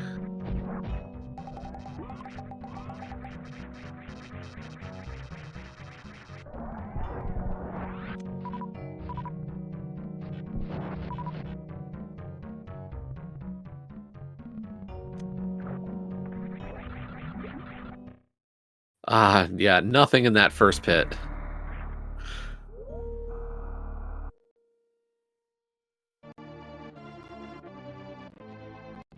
Because, yeah, our runners don't want Mirror Shield.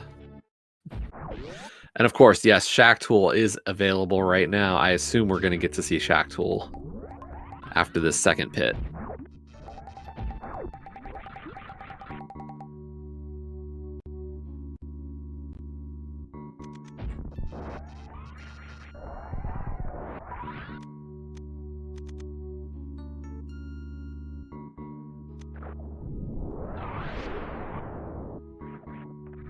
We got a bottle and some bombs. So, nope.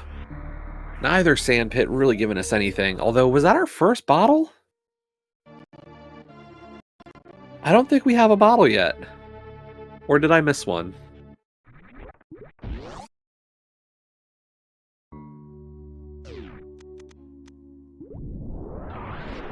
Yeah, I know we had one on Lake Hylia Island. I was just not sure if we had gotten a different one anywhere, and it doesn't look like we have. So, is skipping that bottle.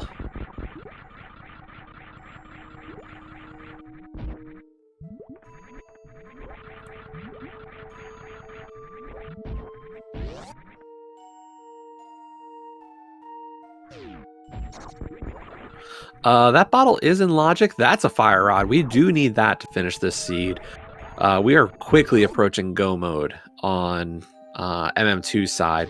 Meanwhile, Leslie is into that back of Palace of Darkness. We'll see what we can find out, if maybe we can get an item. Although there's not a lot left that we definitely need. We do, well, I say we're approaching go mode. We do still need quite a bit now that I think about it. We need flippers and a hook shot and a Samaria. There's Quake Medallion.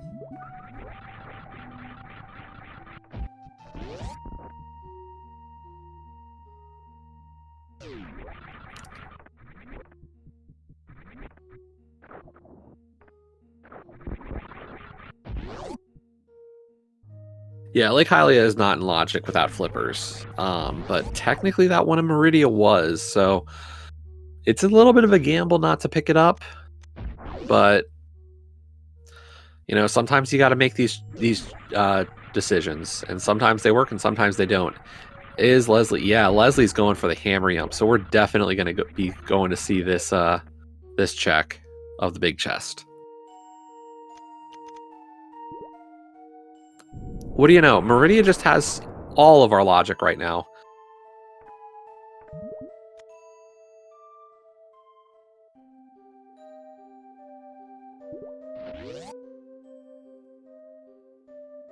Yes, if I speak of Samaria, I bring it into reality.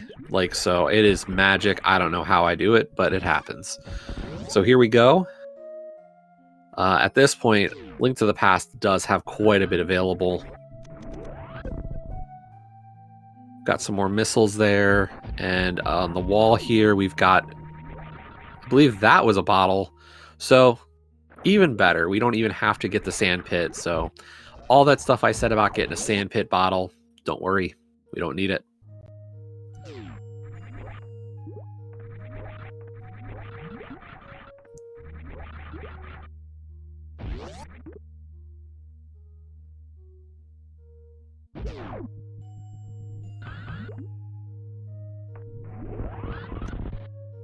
And there's the flippers. Oh my gosh, we are quickly approaching go mode. I said it, and it apparently is the case. We are just nearing go mode so fast.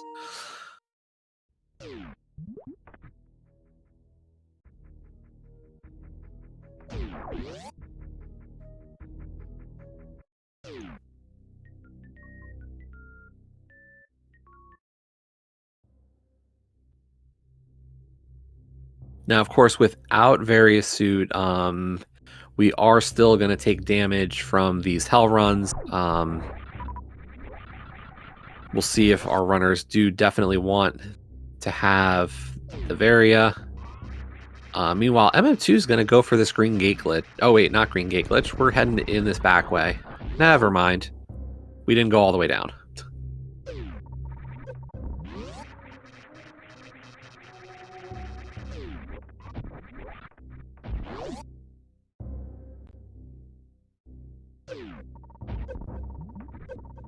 But both of our runners going for these hell runs.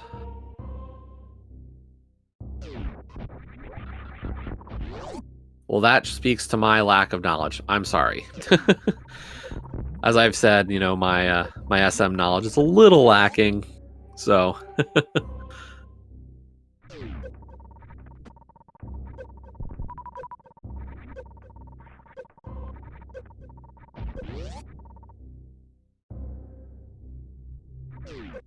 But MM2 is going for that sword. So this isn't even about, you know, going through the rest of Norfair. This is just saying, I want Master Sword. No problem at all, JD. I appreciate it. Keep me honest.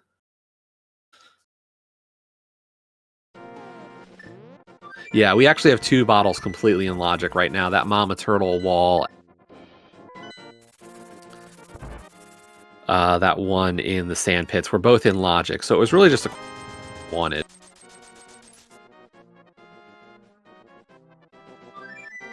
And yeah, we are getting Crocomire here now.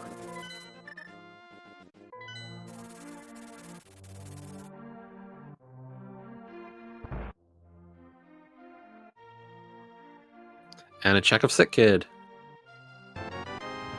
But yeah, all of our bottles are actually, all 3 of those bottles are in logic given this flipper's location, so.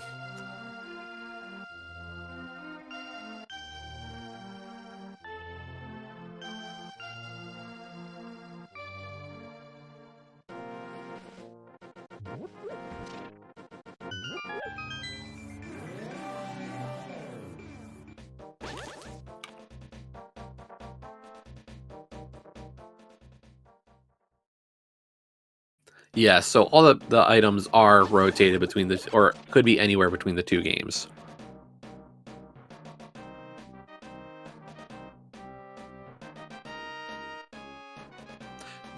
They don't. They have no idea. It's kind of just it's random. The joys of, you know, having to make checks, and sometimes it works out and sometimes it doesn't.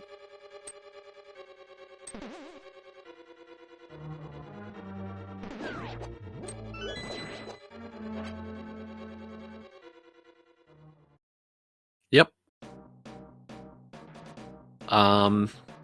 The joys of Randomizer, you know, it's really about kind of, you know, how quickly can you make the checks and how quickly can you recognize, or how quickly can you build a route.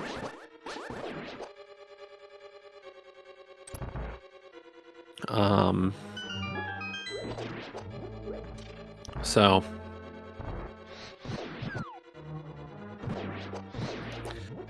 yeah, we're kind of seeing the strength of the route from MM2 tonight. making the heads up call to head into Meridia. Chat talking about, when the last times MM2 was on Restream, kind of getting bit by full clearing Meridia. This time it worked out very nicely. Although MM2 has made some skips in a few locations.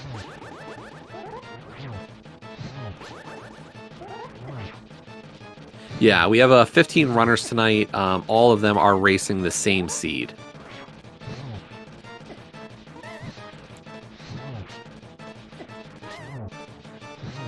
Obviously, they are not able to view the other runners or what they're doing. It is completely, it's blind to them, I guess is the way to put it. So there's our Sanctuary Heart off of the Moth. And that's another crystal now. That's our third crystal for MM2. Leslie is working through some of these Norfair checks. We'll see where he goes next.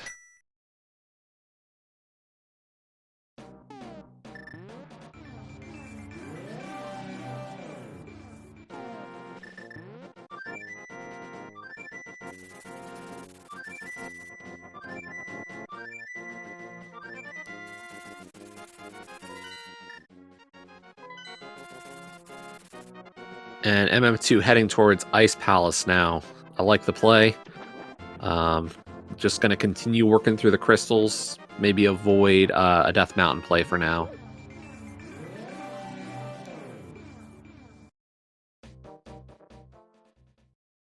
And that's that sword. A second sword now for Leslie.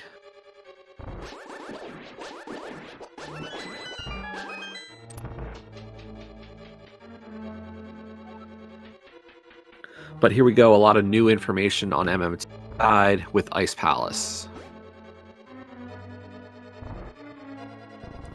Yeah, Monday night at this time, 9 p.m. Eastern time, every Monday is a weekly race. And Sunday at about 3 p.m. Eastern is the other weekly.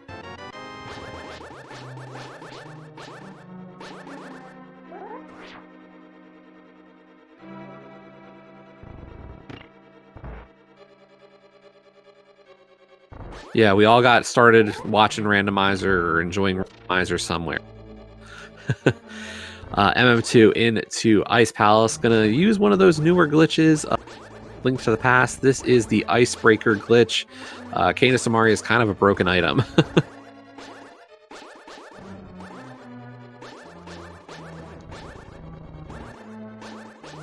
Fortunately, just having a little bit of trouble. Does get it, though. Very nicely done.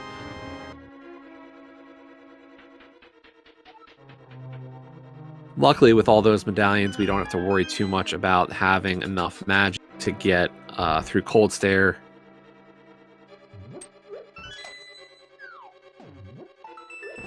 Honestly, if we want to talk about well-coded games, they both are. They're both lovely games. Nothing wrong with either of them.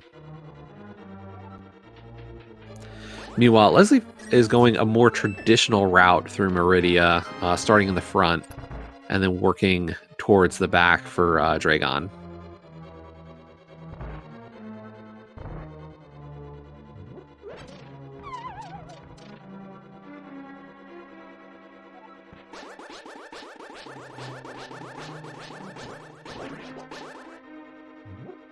And yeah, on the Link to the Past side, none of the tricks you're going to see in Link to the Past are required to complete the seed. They just can make your life easier at times.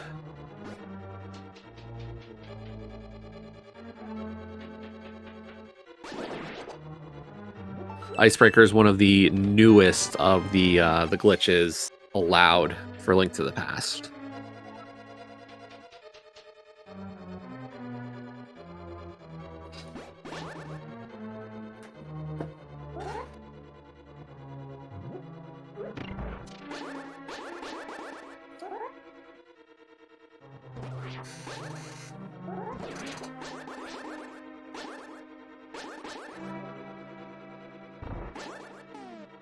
So we are going to get a little bit of a bomb jump here in Ice Palace for the Freezer room.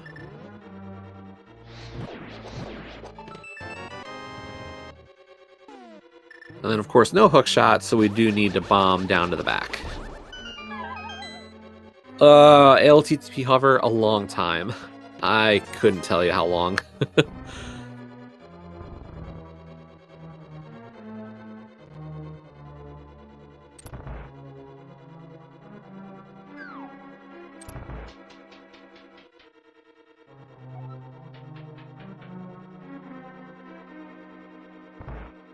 Meanwhile, Leslie does get the fire rod out of Meridia, so starting to catch up on some of those important items. But unfortunately, just trailing a little bit on some of the other checks available at this point.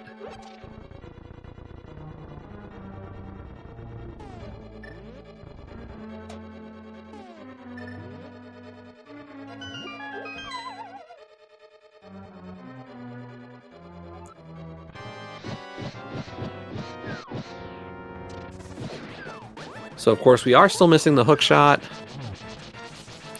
Unfortunately, a various suit would be appreciated, but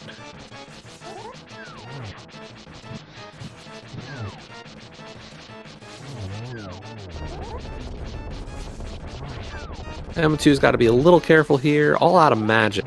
Does have a blue potion, though, so...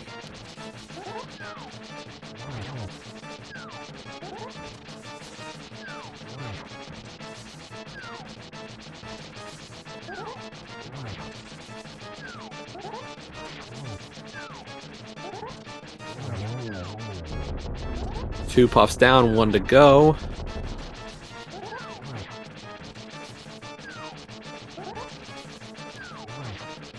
Meanwhile, Leslie does get his third sword, so really nice. And down goes Cold Stare.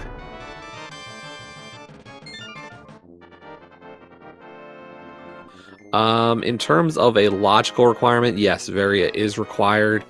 There are ways, of course, to do a Hell Run to Ridley, but I don't know how comfortable either of our runners is with doing that tonight. Especially knowing that you might not need it.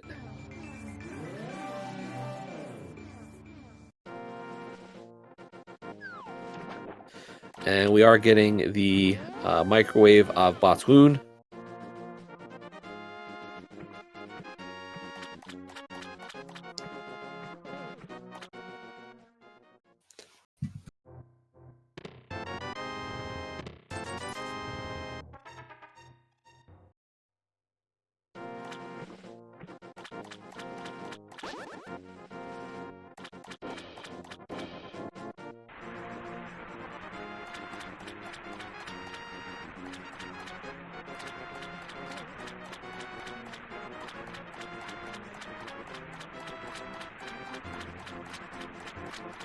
So here we go, the Zora area check over on MM2 side. That Zora ledge, yeah, that's our Morph Ball bombs. So we'll see what happens. We don't need them at this point. I think between our power bombs and our space jump, we really don't need bombs. But maybe we're getting them.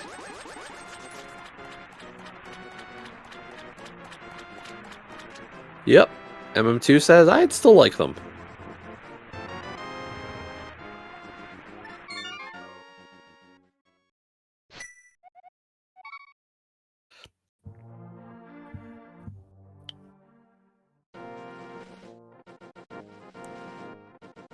And here comes that check of the shovel that we got. That Leslie's about to get as well. So shovel was, of course, behind Dragon.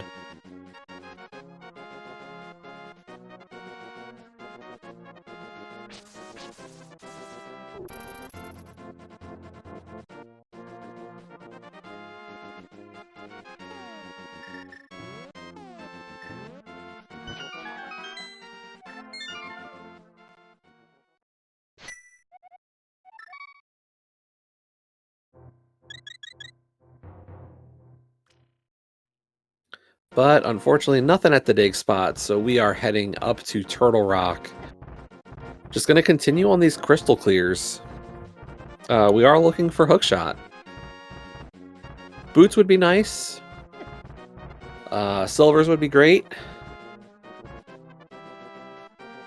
But Turtle Rock looking like it's going to be our play.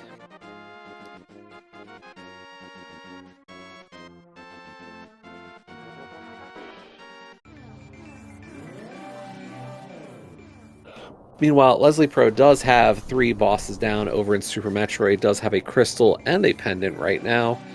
Um, I wonder if we're going to get a little more thorough or clear, though, of the Meridia checks, though. And MM2's heading back into Hera real quick for that Hera basement.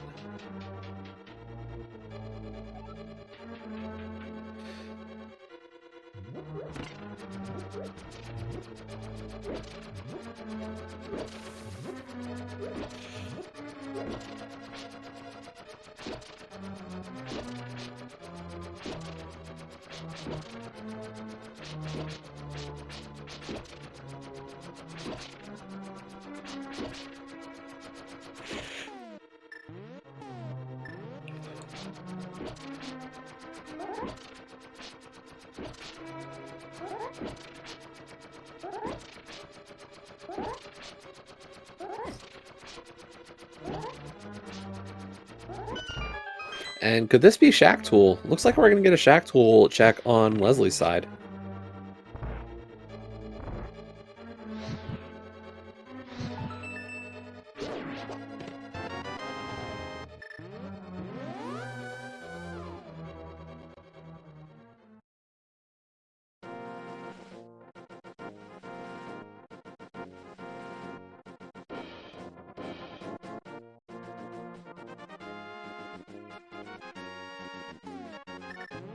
I know all of chat was hoping for this one. You get to at least see one check of Shack Tool tonight.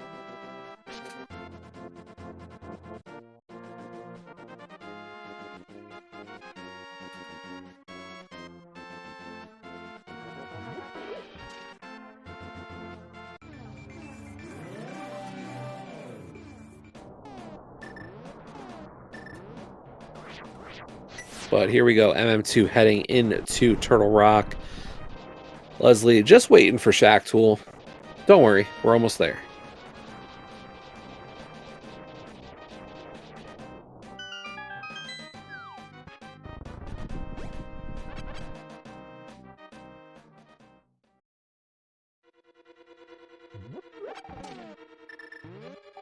Shack Tool, just some money, so not really progression.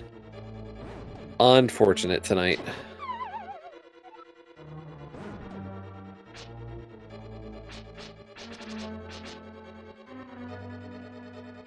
MM2 heading into Turtle Rock here for the Torches room. Does remember, hey, I got no hook shot, I gotta go the long.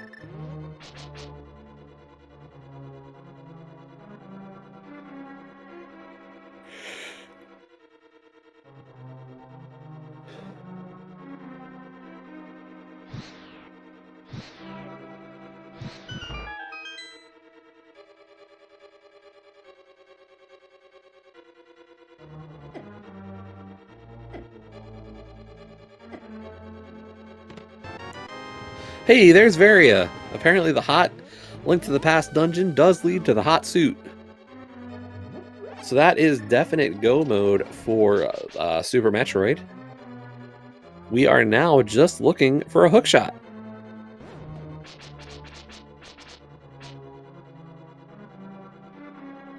And here's one of those checks that MM2 skipped, our Plasma Beam over in Meridia. What was that plasma?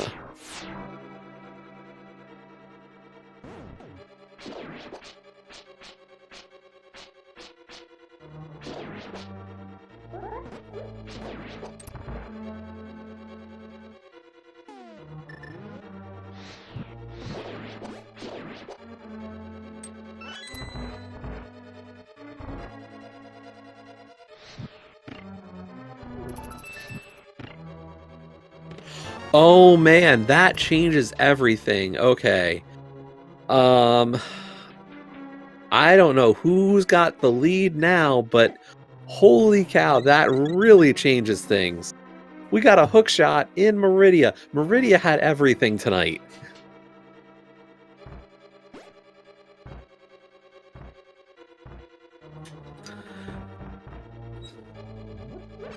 That is a rough turnout there for MM2 right now. Looked like MM2 was in quite a lead, and definitely was, but Leslie going for the full clear of Meridia finds hook shot, and that is just whew.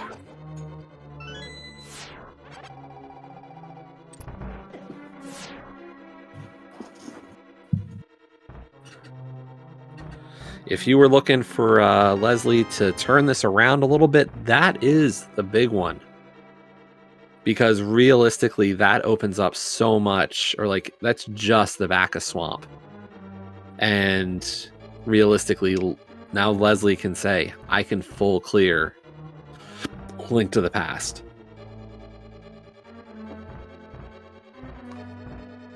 Exactly. At this point, for MM2, the next play, if you're looking for density, is Norfair. And that is a lot of checks, unfortunately. And that's a lot of time. After getting back, like, as soon as Leslie finishes Meridia, he can go and do, like, everything for Link to the Past.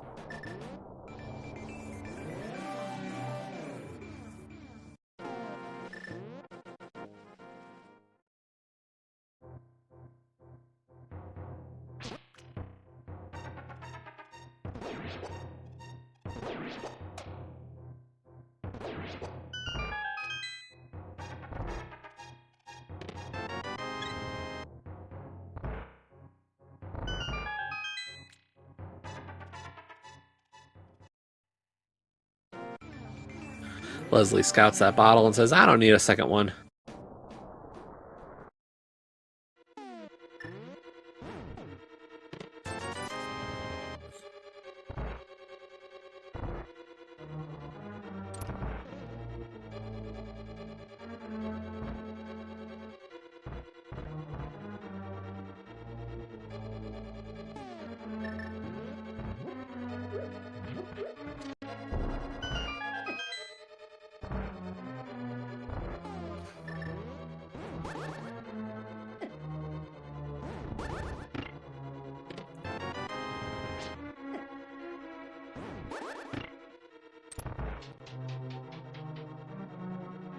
Yeah, unfortunately, this is a rough situation for MM2. Really great for now.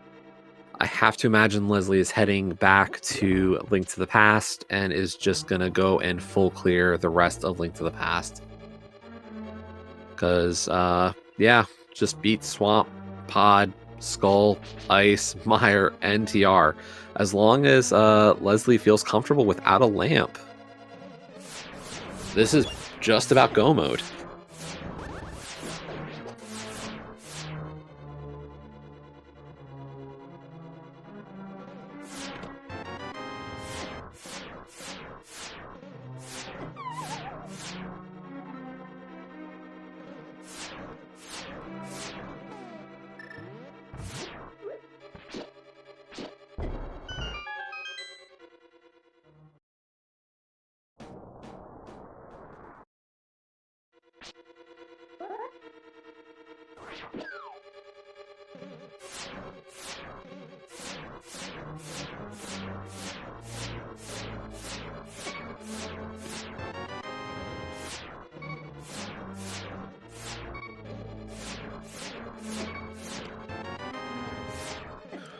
So Leslie also heading into Turtle Rock, about to get his various suit, and that will put him into go mode.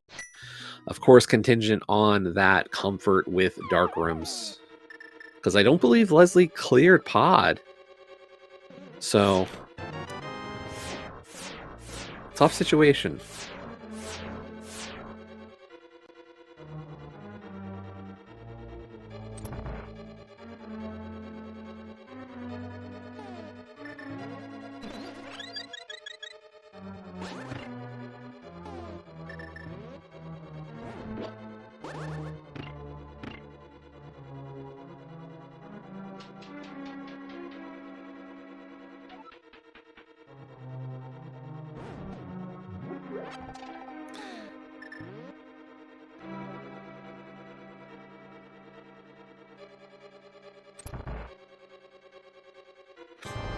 Yeah, there's some interesting things with the ROM spaces for both of these games.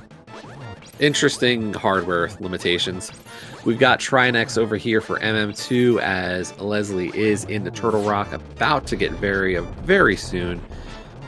With half magic, though, this is not going to be too bad of a Trinex fight.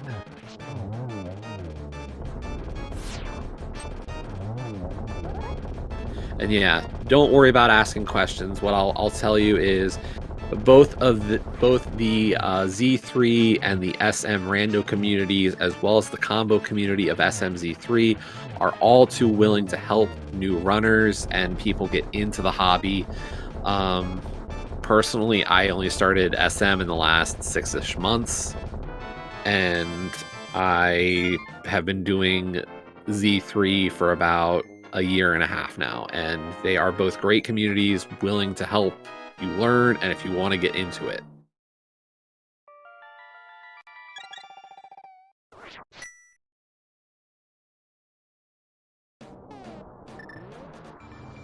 So MM2 has taken down Trinex. I'm gonna imagine Meyer after this. Yep, we're gonna get Meyer. Meyer probably into lower Norfair on that right Meyer shed.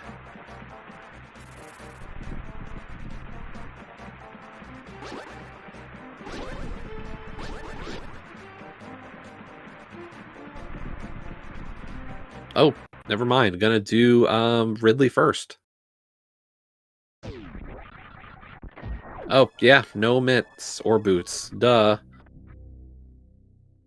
I was just thinking like, no, you're gonna go there. Do it.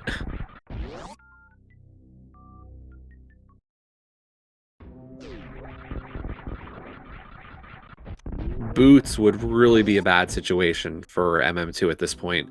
Meanwhile, Leslie just working through TR.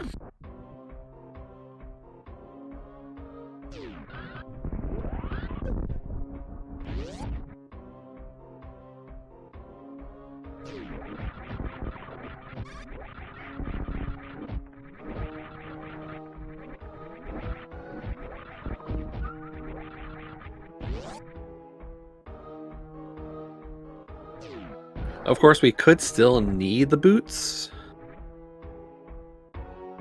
pending GT Torch, but not a huge possibility at this point.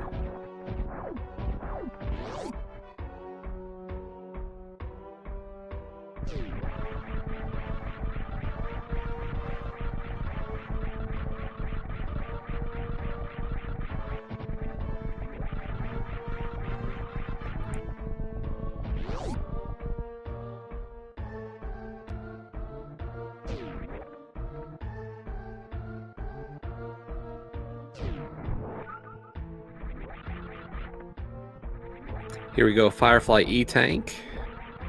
And it's an E-Tank. Okay.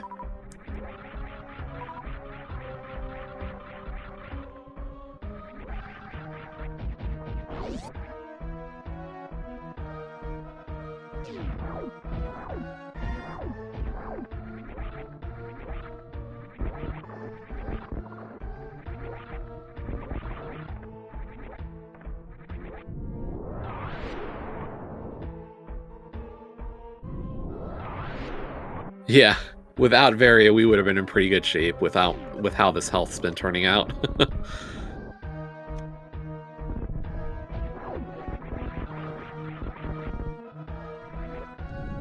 The big issue here is that MM2 is just having to full clear everything right now, looking for Hook.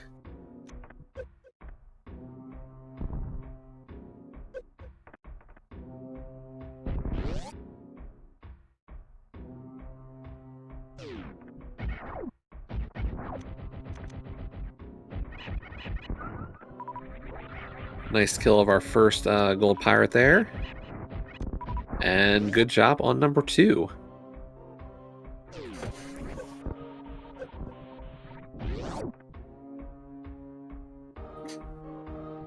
Well, we got plenty of supers, so Ridley is just, yeah, really doesn't stand a chance here.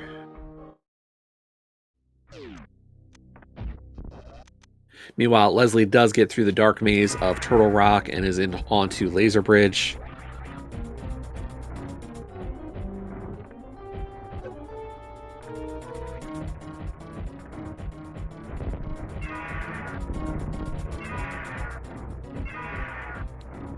Yeah, Ridley is almost already dead, just eating supers.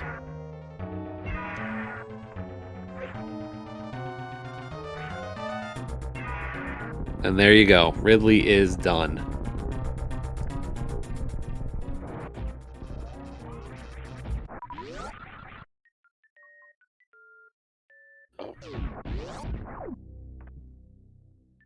That's all 4 SM bosses now for MM2. Meanwhile, Leslie working through Laser Bridge. Down to 1 heart. Just going to take a death. Nice free refill of the health and everything.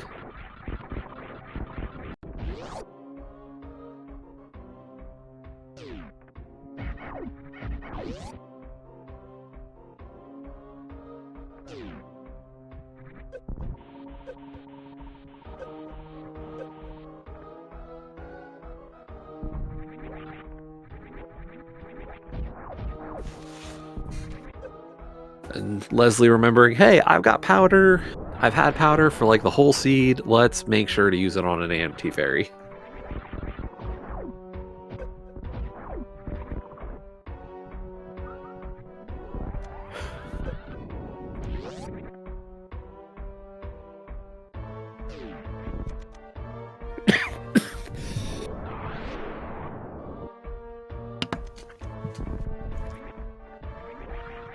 My apologies there.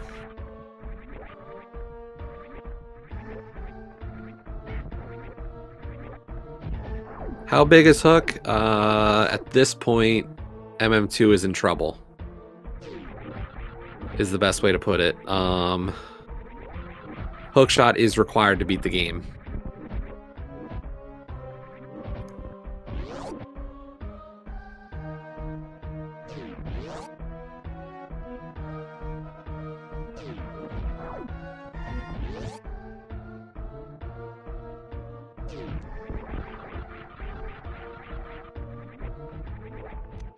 Yeah, as we've said, we don't know when MM2 heads back to Meridia for the Plasma Beams spot.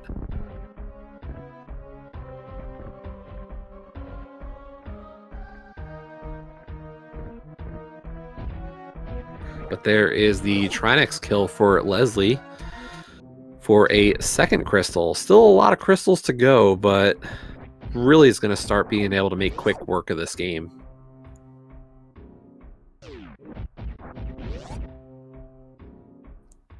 MM2 really hasn't done any of Norfair. Really is just working back into the main body of Norfair now. Bryn's clear, Criteria is pretty much clear, Rex Ship is clear, so most of SM is clear. Like, from MM2's perspective, this is the last bit of SM. But, you know, in terms of SM logic, or Link to the Past side of things, there's a lot of checks still available.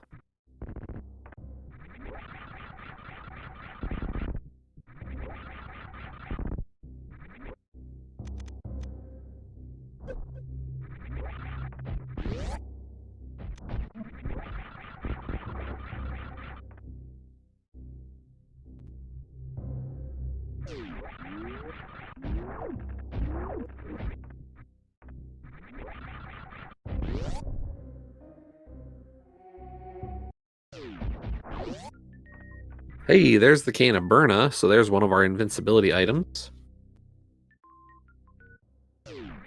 So Leslie is... Let me put it this way. I don't know Leslie's comfort level in terms of dark rooms. Leslie did skip Pod killing Helmasaur and is not touching Mire yet. So my concern, if I was looking at Leslie right now, is asking how comfortable is he with the dark? If he feels like he can do it, he's in go mode. right now. And yeah, of course, we are waiting to see if maybe boots are needed, but roughly speaking, Leslie is in go.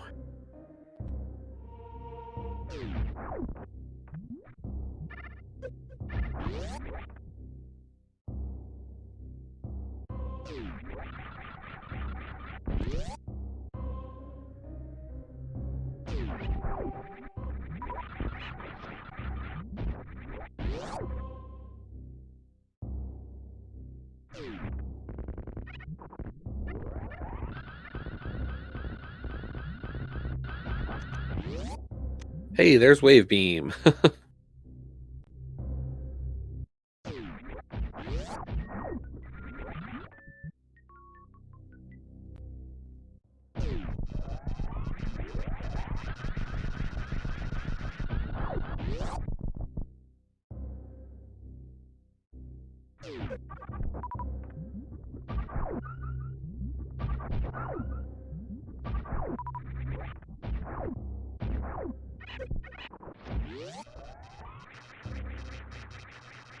Yeah, Meridia was pretty much the biggest density for this seed. I think we got what, 4 or 5 progression items out of Meridia with as a half magic and a sword.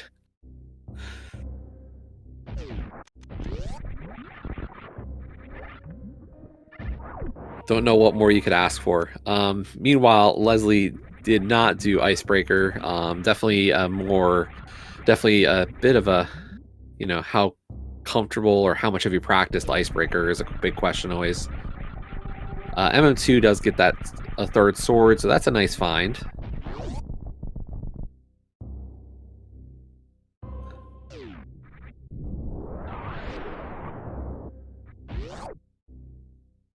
But as you can see, MM2 is just having to clear a lot right now, hoping to find Hookshot, and we know where it is. It's just not going to be in any of these checks right now.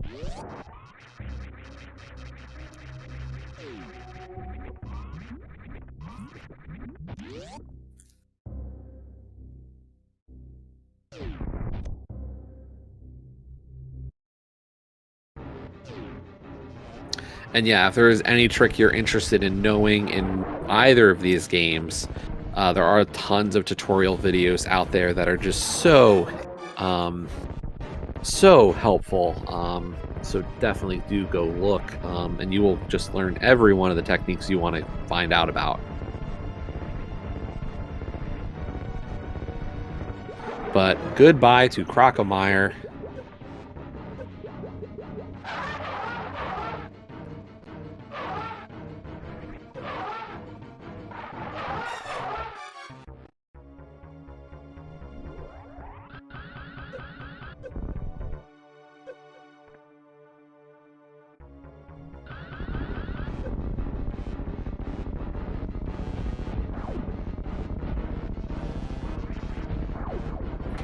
But if I haven't said it enough tonight, too, please do give our runners a follow.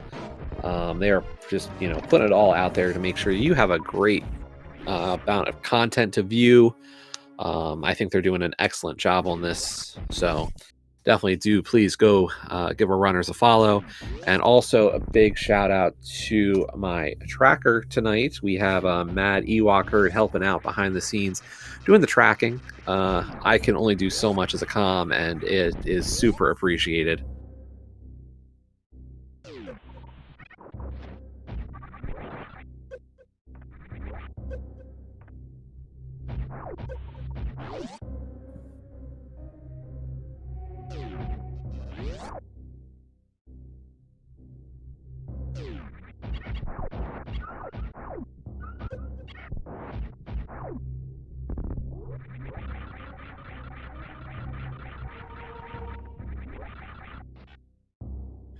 Leslie is about to drop in on a cold stare for his third crystal as MM2 is working through these Norfair checks.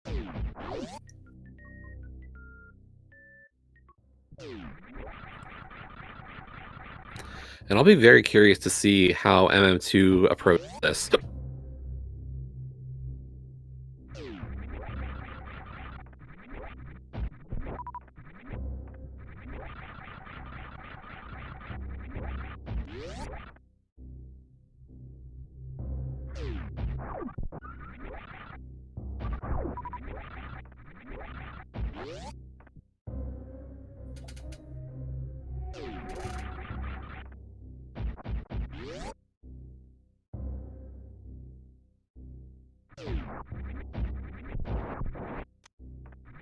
So MM2 does have the boss lead right now. It has taken down quite a bit more in terms of the actual goal to finish this game.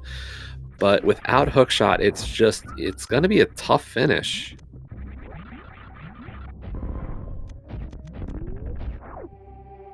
And here we go, Leslie into Kakariko Village, heading towards Skull Woods next. So definitely a hesitation on, right now at least, trying to hit the dark room bosses.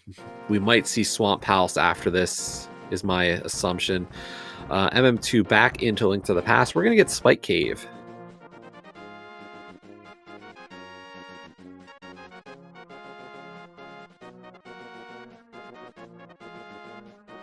And this is definitely, part of the question. We have a lot of runners, the runners that we get from a Super Metroid background, others from a Z3 background. And, if you're a Link to the Past player, you might be saying, hey, I really feel comfortable in the dark rooms. I've practiced Meyer a lot. And if you're an SM player, you might go, oh yeah, all the tech is fine. So it's a very interesting set of skills that each game kind of requires for some of the high level play.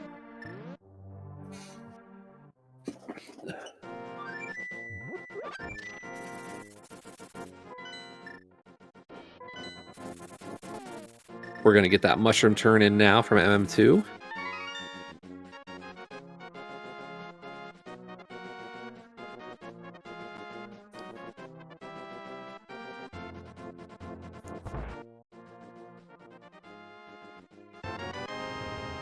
And hey, the mushroom has our silver arrows. Definitely not a required item, but a nice find.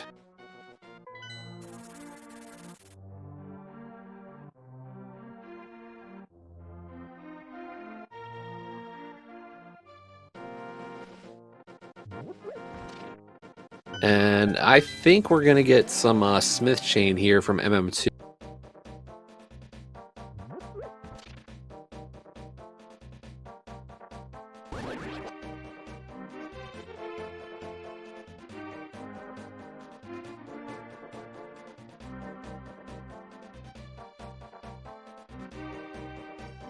But there is crystal number 4 for Leslie. So really starting to pick up the crystal pace.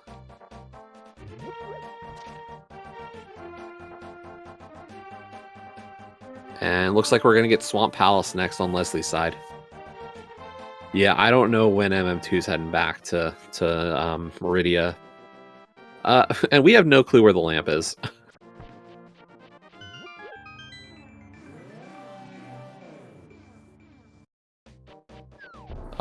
There's a chance it's in... I don't think it's in SM. I think I can say that much at this point. So there's a good chance it's in Swamp Palace. And I feel like if we get the lamp, like as soon as Leslie gets lamp, like this is done. A done deal for Leslie. At least that's my guess.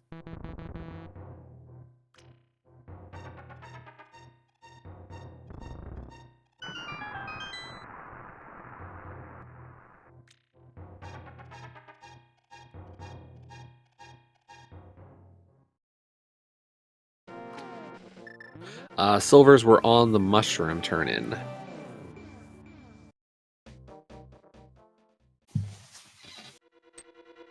But here we go. New information on palette.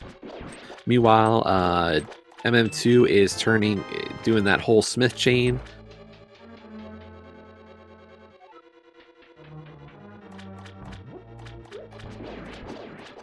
Might be looking to head into Swamp Palace without hookshot at this rate.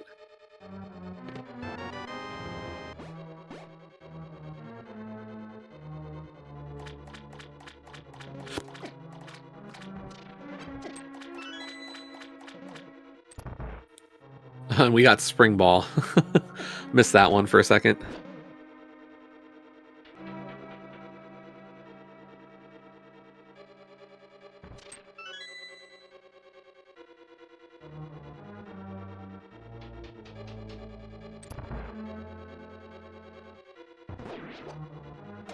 just missiles on purple chests. So yeah, in terms of that lamp, we are running out of locations it can be.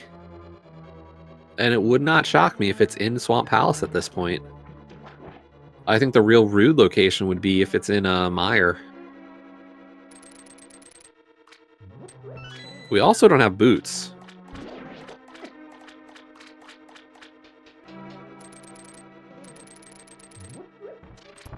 Okay, Leslie is just kind of to the back of Swamp Palace now. And MM2 is also going in.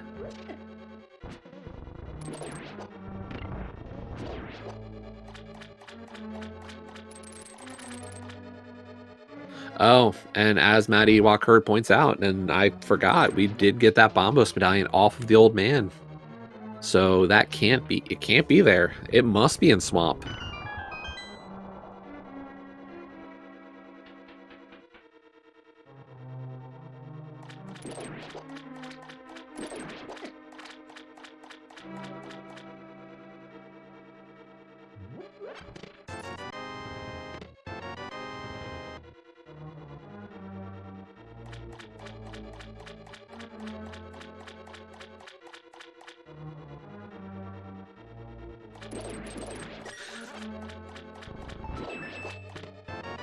Hey, there's the boots.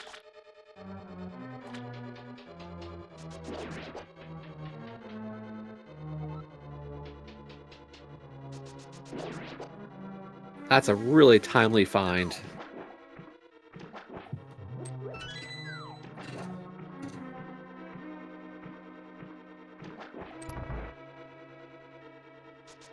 So the unfortunate thing here is MM2 is not going to be able to even get the boots right now, and this is just going to be a massive time sink. Really not a good feeling, you know, watching for that, but hopefully heads back to Meridia soon.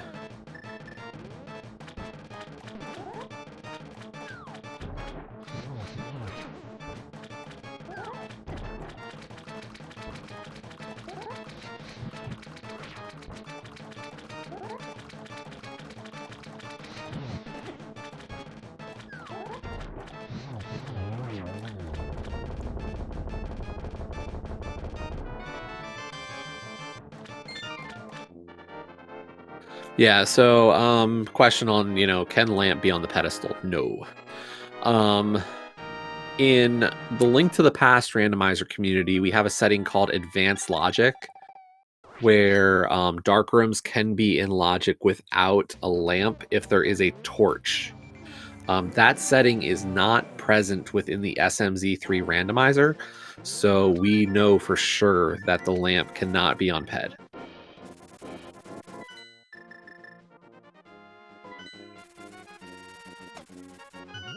And Leslie is heading back to Palace of Darkness.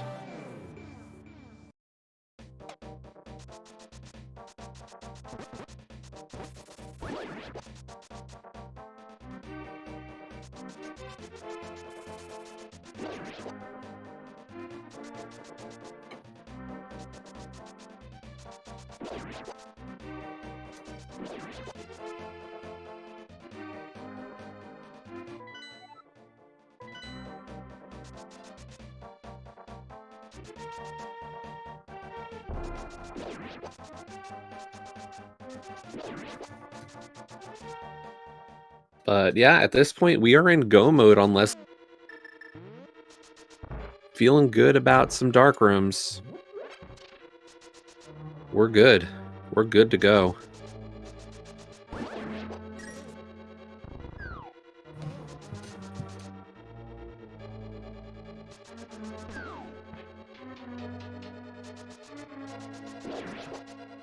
And Leslie's still looking for items. I don't know what, though.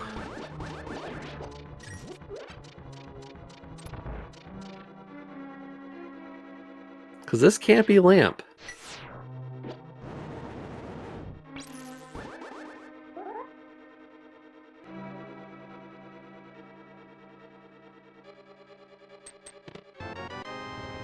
Oh, the big key.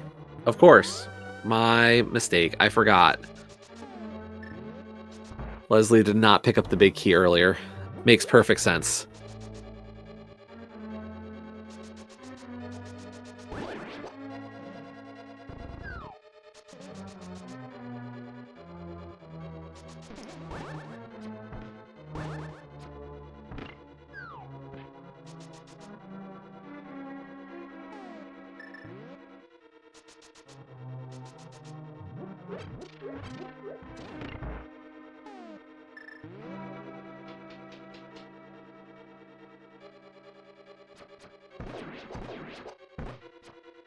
We are tied 5 crystals apiece.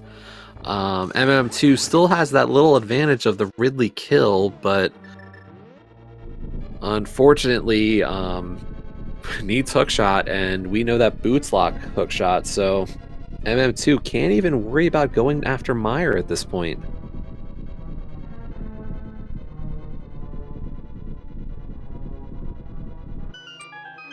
Is starting to run out of checks.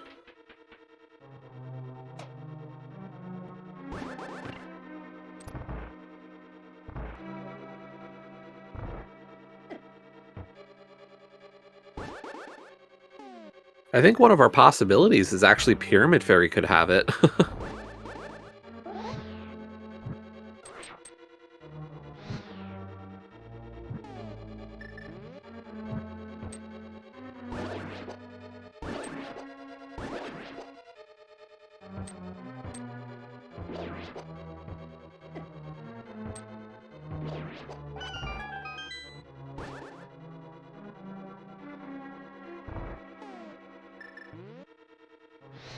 Yeah, hookshot is on Plasma Beam. And it looks like MM2 is heading back to Meridia, so we've got a race.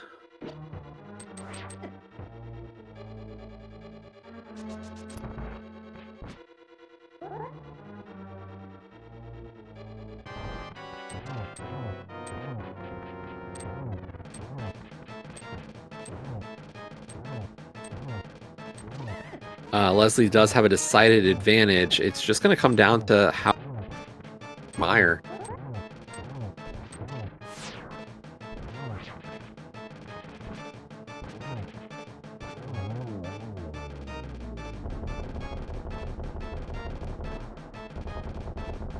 Because that's the last crystal for Leslie at this point, as we've got crystal number 6.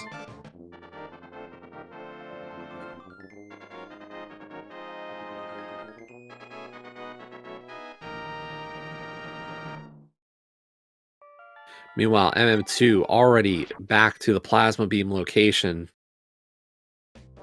So about to get his hookshot. And probably have that sinking feeling of just like, oh, I can't believe I left it there for so long.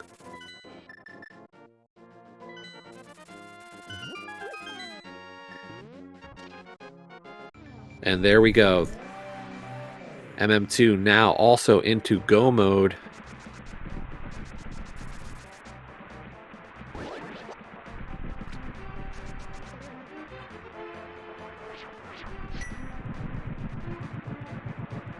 But Leslie is into Misery Meyer.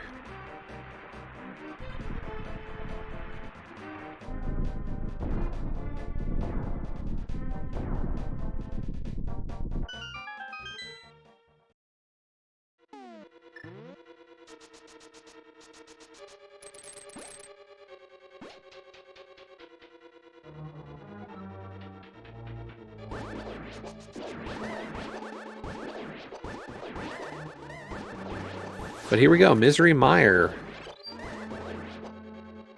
How good or bad is our big key going to be in this one?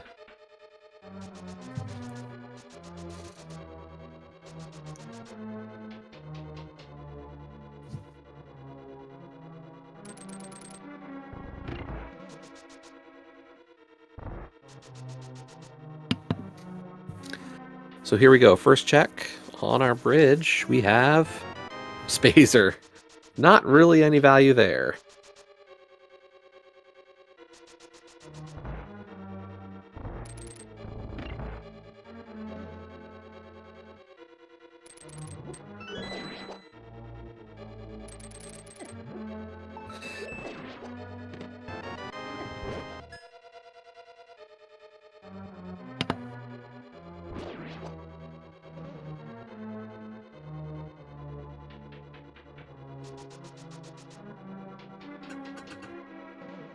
Well, we did not have a Godmire tonight.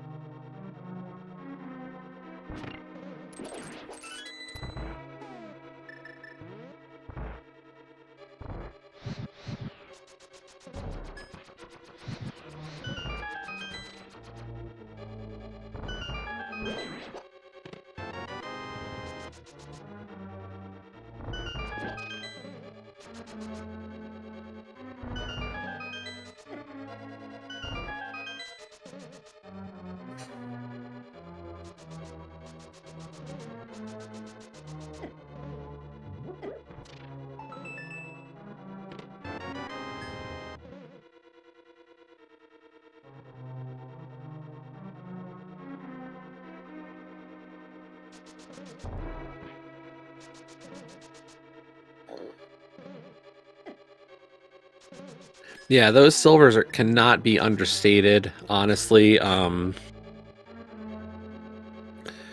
With the fact that Leslie does not have lamp or silvers, that Ganon can be a little bit treacherous if you're not comfortable with getting torch glitch. So MM2 does have a bit safer of a time with Ganon and doesn't have to worry about, missing torch glitch.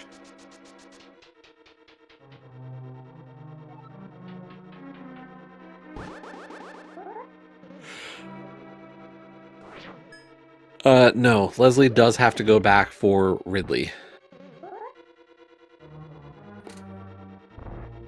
And here we go. Dark Mire Basement. Nicely done so far.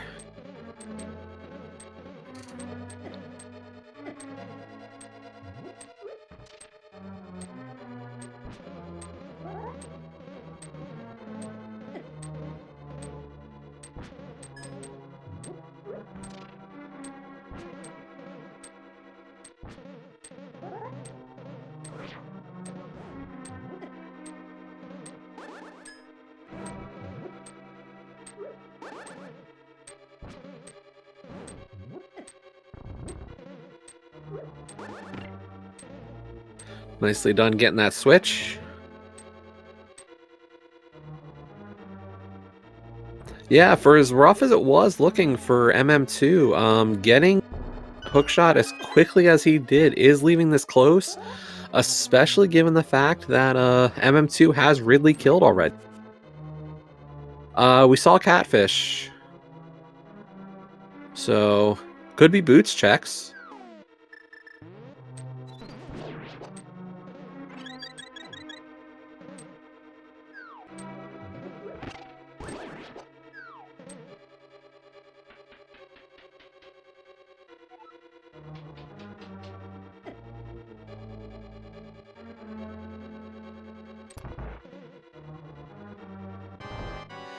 Technically, we have both the Pyramid Fairy, we have Swamp Big Chest, I believe, could have an item. I didn't count all the items in Swamp. Bonk Rocks and King's Tomb are both available as well.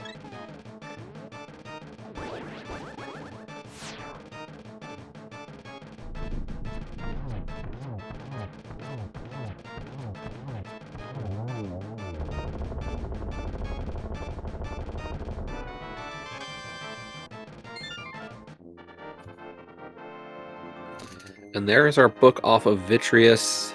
Can't be there, because they are locked by the lamp. So Leslie Pro now has all 7 crystals, but is going to go and take down our favorite dragon.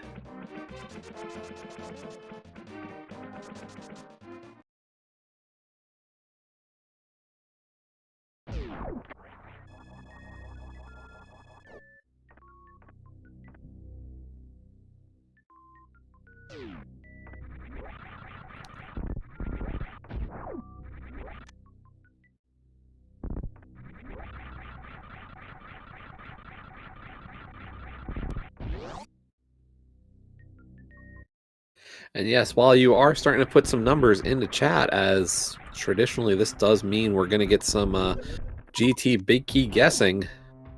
We do have a little bit of a delay on that as we need to kill a Ridley.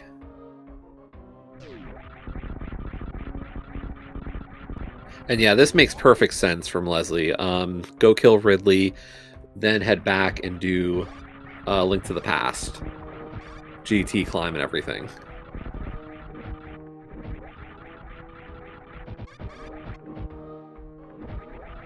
Yeah, at this rate, I'm guessing that MM2 might actually have retaken the... There is the potential for that, actually. Really depends on who gets into GT first is going to really make it clear.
Yeah, it looks like Leslie might still be hoping for some kind of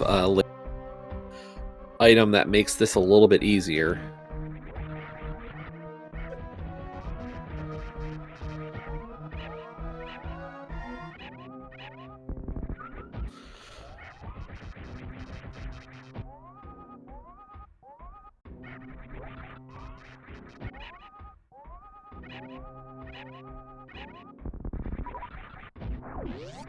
Yeah, might be hoping for silvers or a lamp.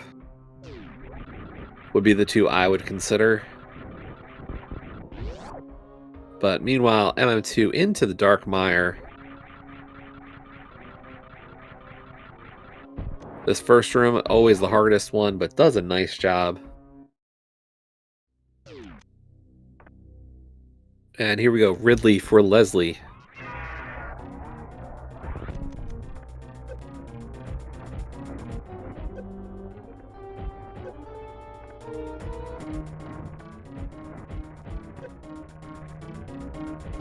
But with all those super missiles, really not going to be a difficult fight. We are well stocked on the Super Metroid side of things.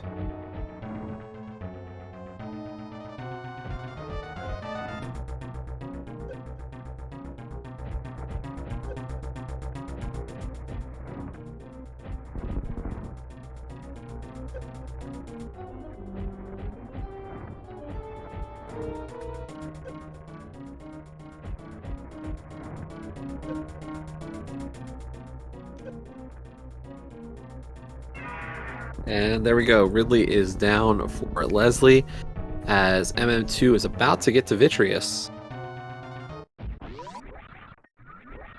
But MM2 is going to have a really easy time with Vidi here.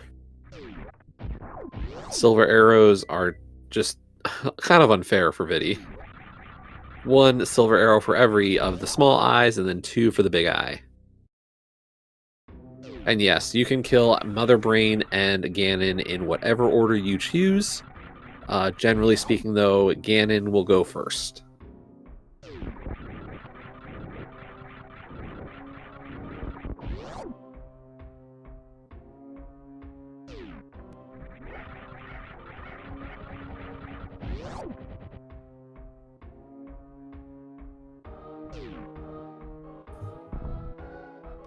And it does look like MM2 might have taken back that lead.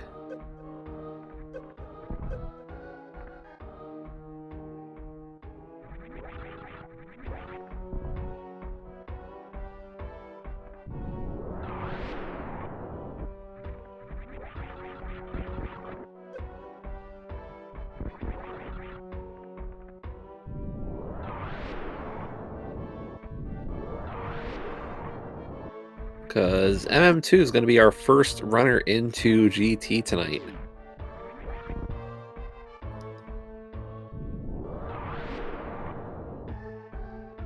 Leslie has all the bosses done, but is, having to make that time to get back to Link to the Past.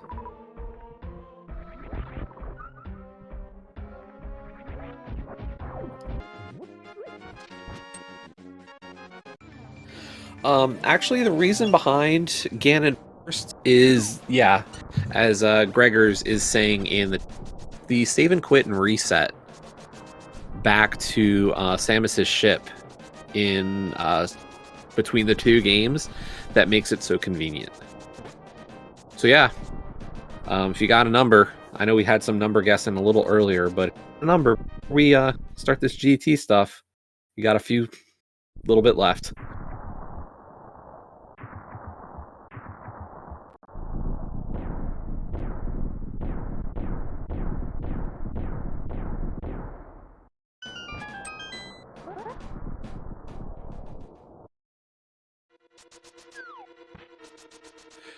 Yeah, so what we'll see here is MM2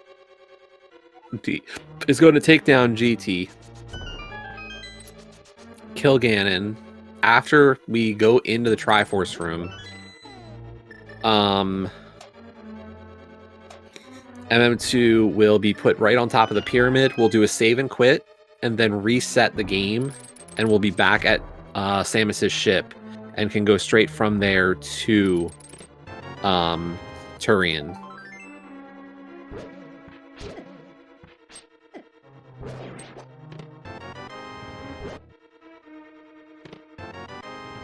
There's our first 5 checks, though, in GT. Still no big key.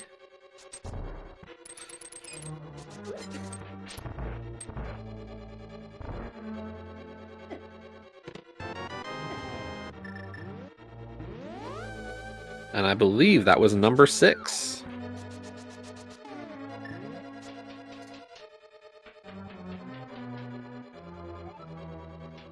And I did not see a 6. Closest we had was an 8 from Phantom.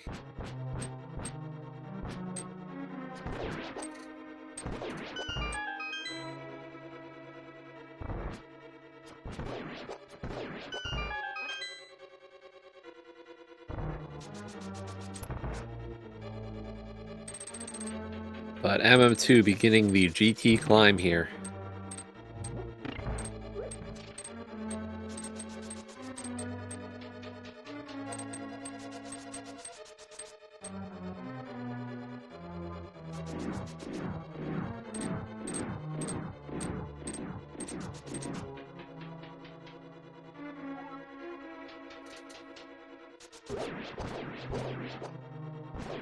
MM2 into the gauntlet as Leslie is on top of Turtle Rock, about to enter GT as well.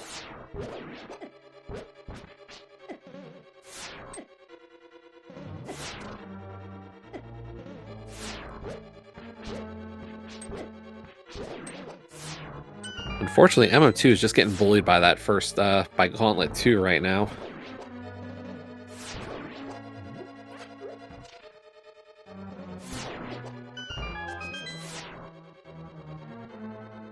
Leslie opening up GT and about to head inside.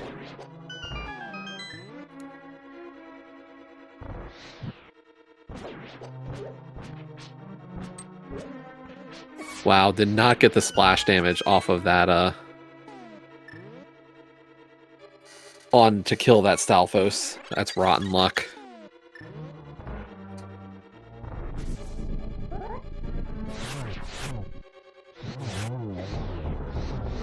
And unfortunately, Leslie's going to lose a little bit of time here on the GT big key find, starting with the Hope Room and getting a small key, deciding to go right.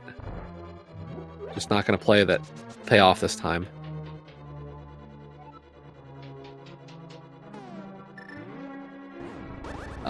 Really was a few things in terms of the difference on this one. Leslie did start to take a little bit of a lead just based on getting that hook shot first. But MM2 has really executed nicely and, you know, didn't truly last locate hook.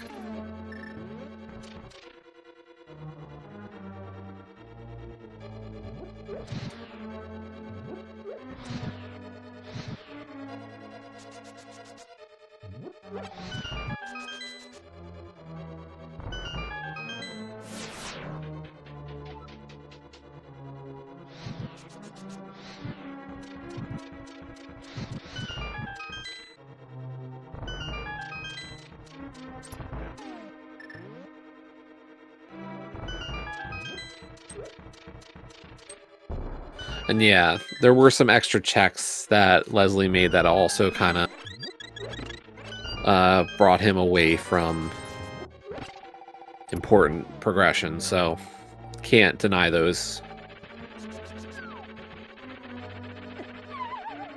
Oh, Moldorm 2 getting some revenge.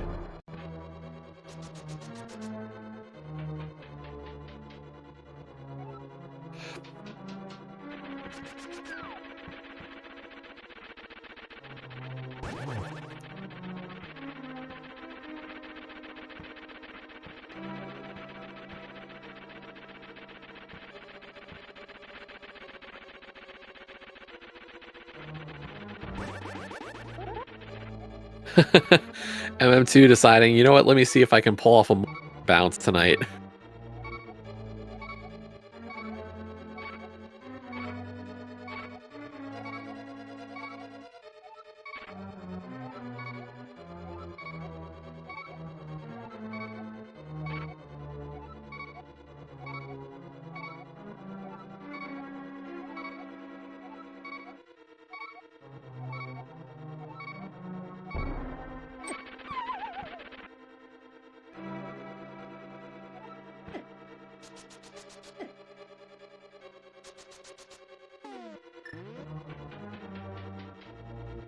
Pulls back out the hook shot. I don't think we're getting another attempt at it.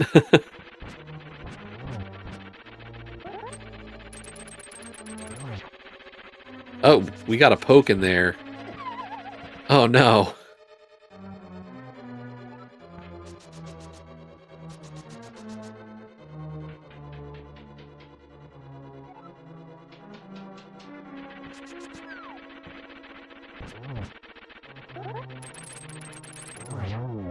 There we go. Moldorm 2 is down.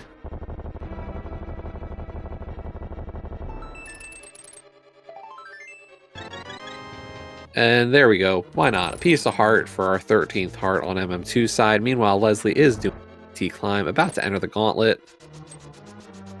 Both of our runners closing in on the finish.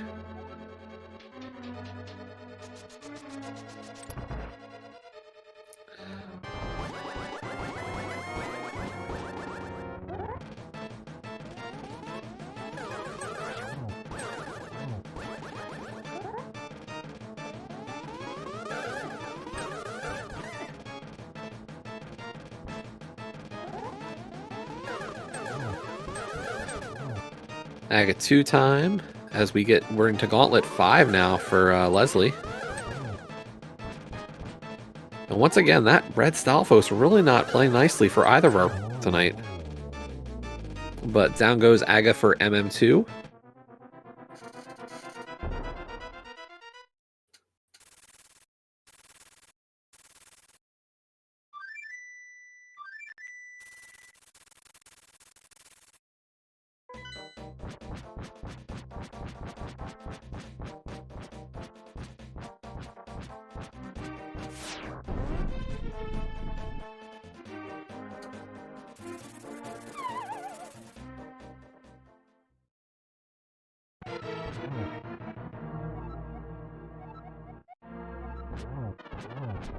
And here we go, Ganon. Nice double spin there.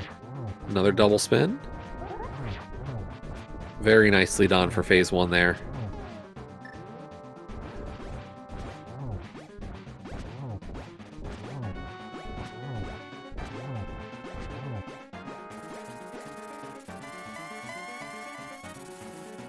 And nice 1-1 using that Burna to get through it.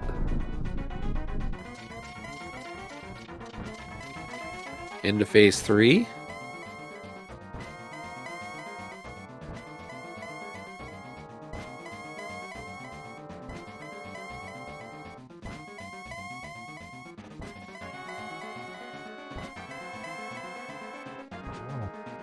Lots of teleports there from Ganon, but there's our second hit.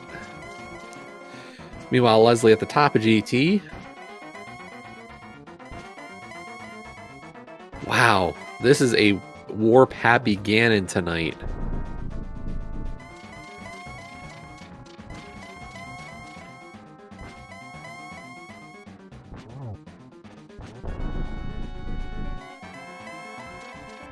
Yes, we did. MM2 has found those silver arrows.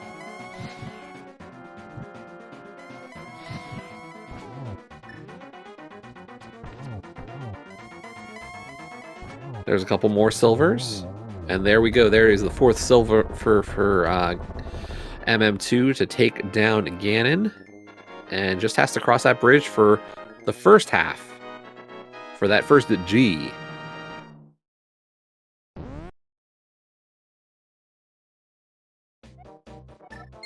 So here we go. MM2 giving us the save and quit, followed by a reset to bring him back into Super Metroid.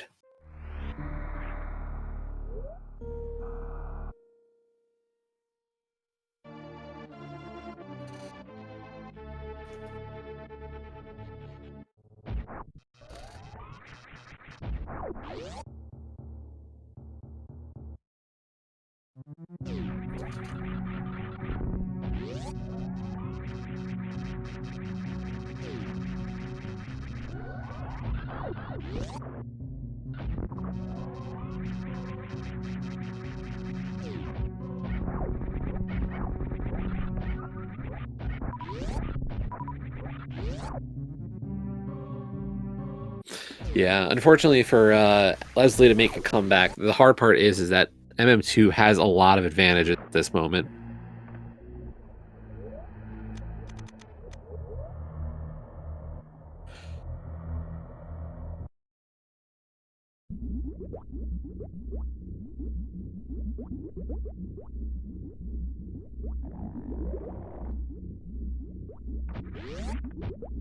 But Leslie dropping in on Ganon.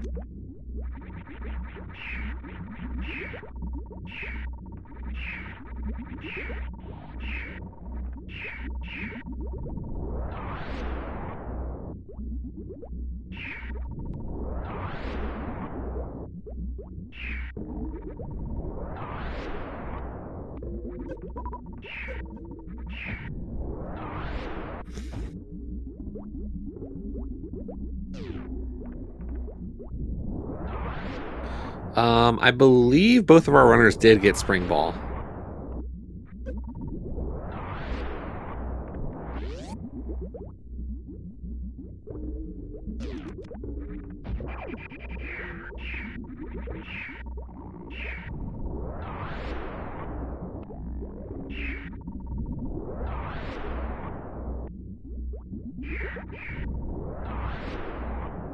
Yeah, it was in Swamp Palace. I believe both runners did find Spring Ball tonight.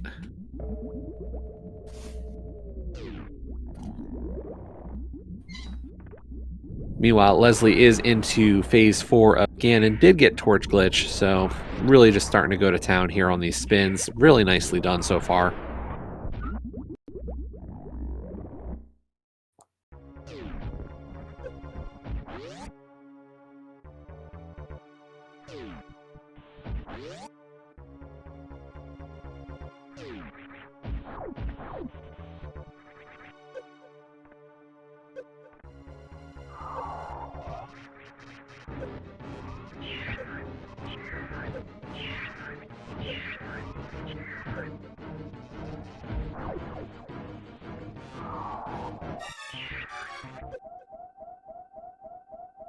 Oh, Leslie taking a Ganon fall, unfortunately getting bonked off of that platform.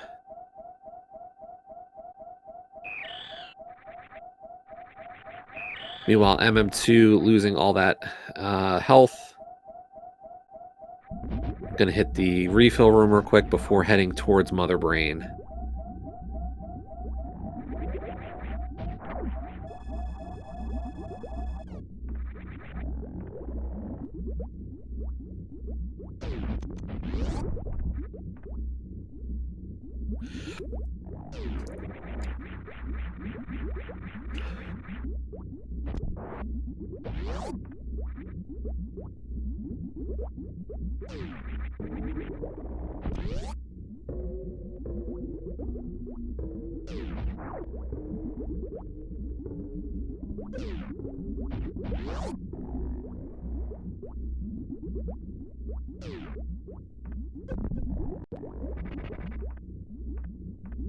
And really nice Zeb skip there.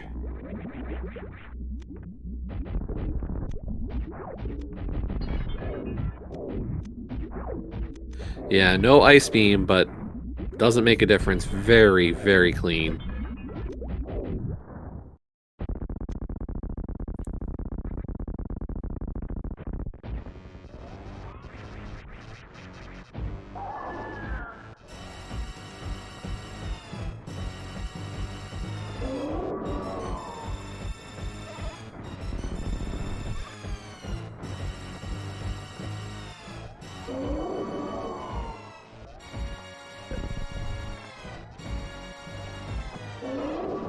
But we are already into the real meat of this Mother Brain fight.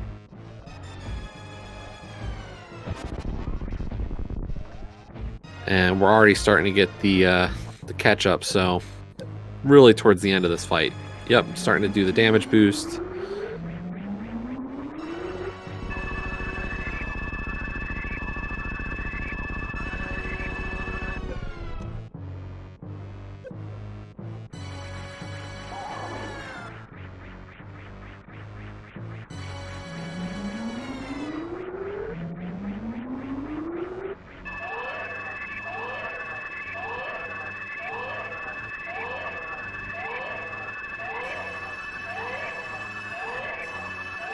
Meanwhile, Leslie into that Ganon fight once again. Unfortunately, I don't know. Yeah, having to take the fall again. I don't think we had enough magic for it.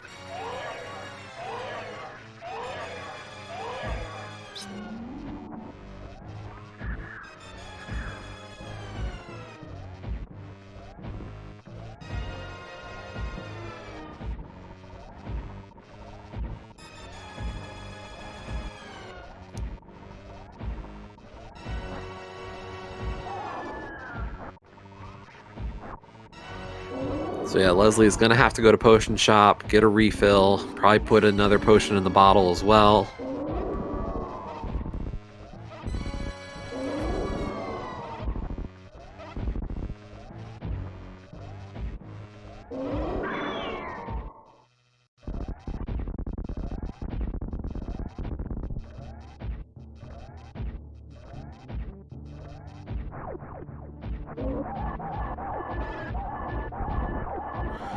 And yeah, MM2 had just laid into Mother Brain during that stand-up.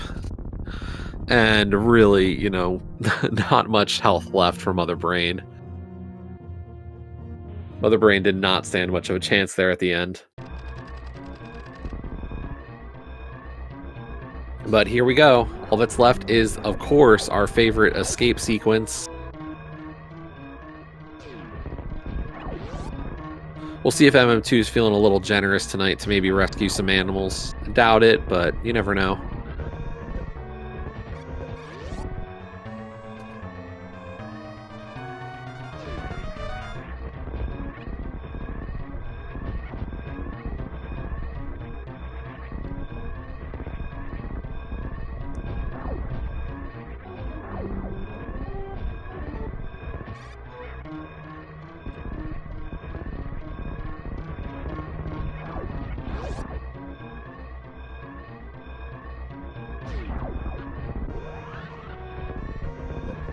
There's that spark up the tower there.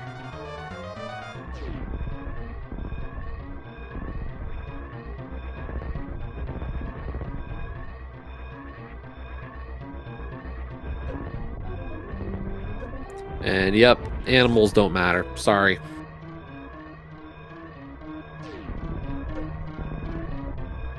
But gonna get there, and boom, there we go. MM2 is done. First on your restream with a time of 3 hours and 30 seconds. Get your GGs in chat to MM2. Now, while that is first on our restream tonight, that is 7th overall. We did have 6 other runners tonight finish before MM2. P-Chan with a 231.20, Ace Zero in second with a 239.50, Neaterific with a 246.36, Apathy Duck with a 251.14, Blandation with a 251.45, and an Invenerable with a 252.39. GG's to all of our runners tonight ahead.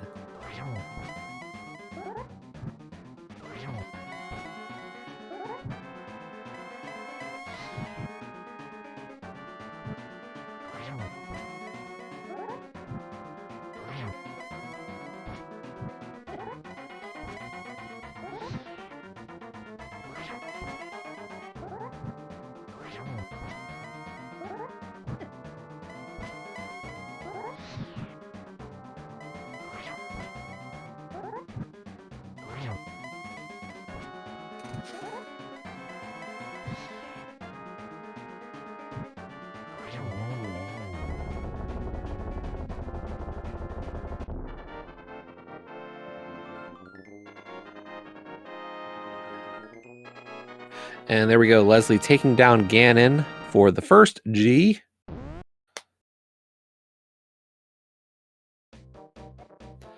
Is going to do that good old save and quit and head on back into Super Metroid for Turan, as we are now joined by MM2. GG. GG. I didn't feel too great about how I routed the seed. My execution felt a little bit better, but it's how it is. I mean, I think the only thing really to discuss, of course, is Hookshot. Yeah, Hookshot was fantastic. Couldn't have been better placed. I cannot complain at all. No, I will certainly complain. But we definitely had some of chats, mentioning your own luck with Meridia in the last couple of SMZ3. Yeah, Meridia, I don't know.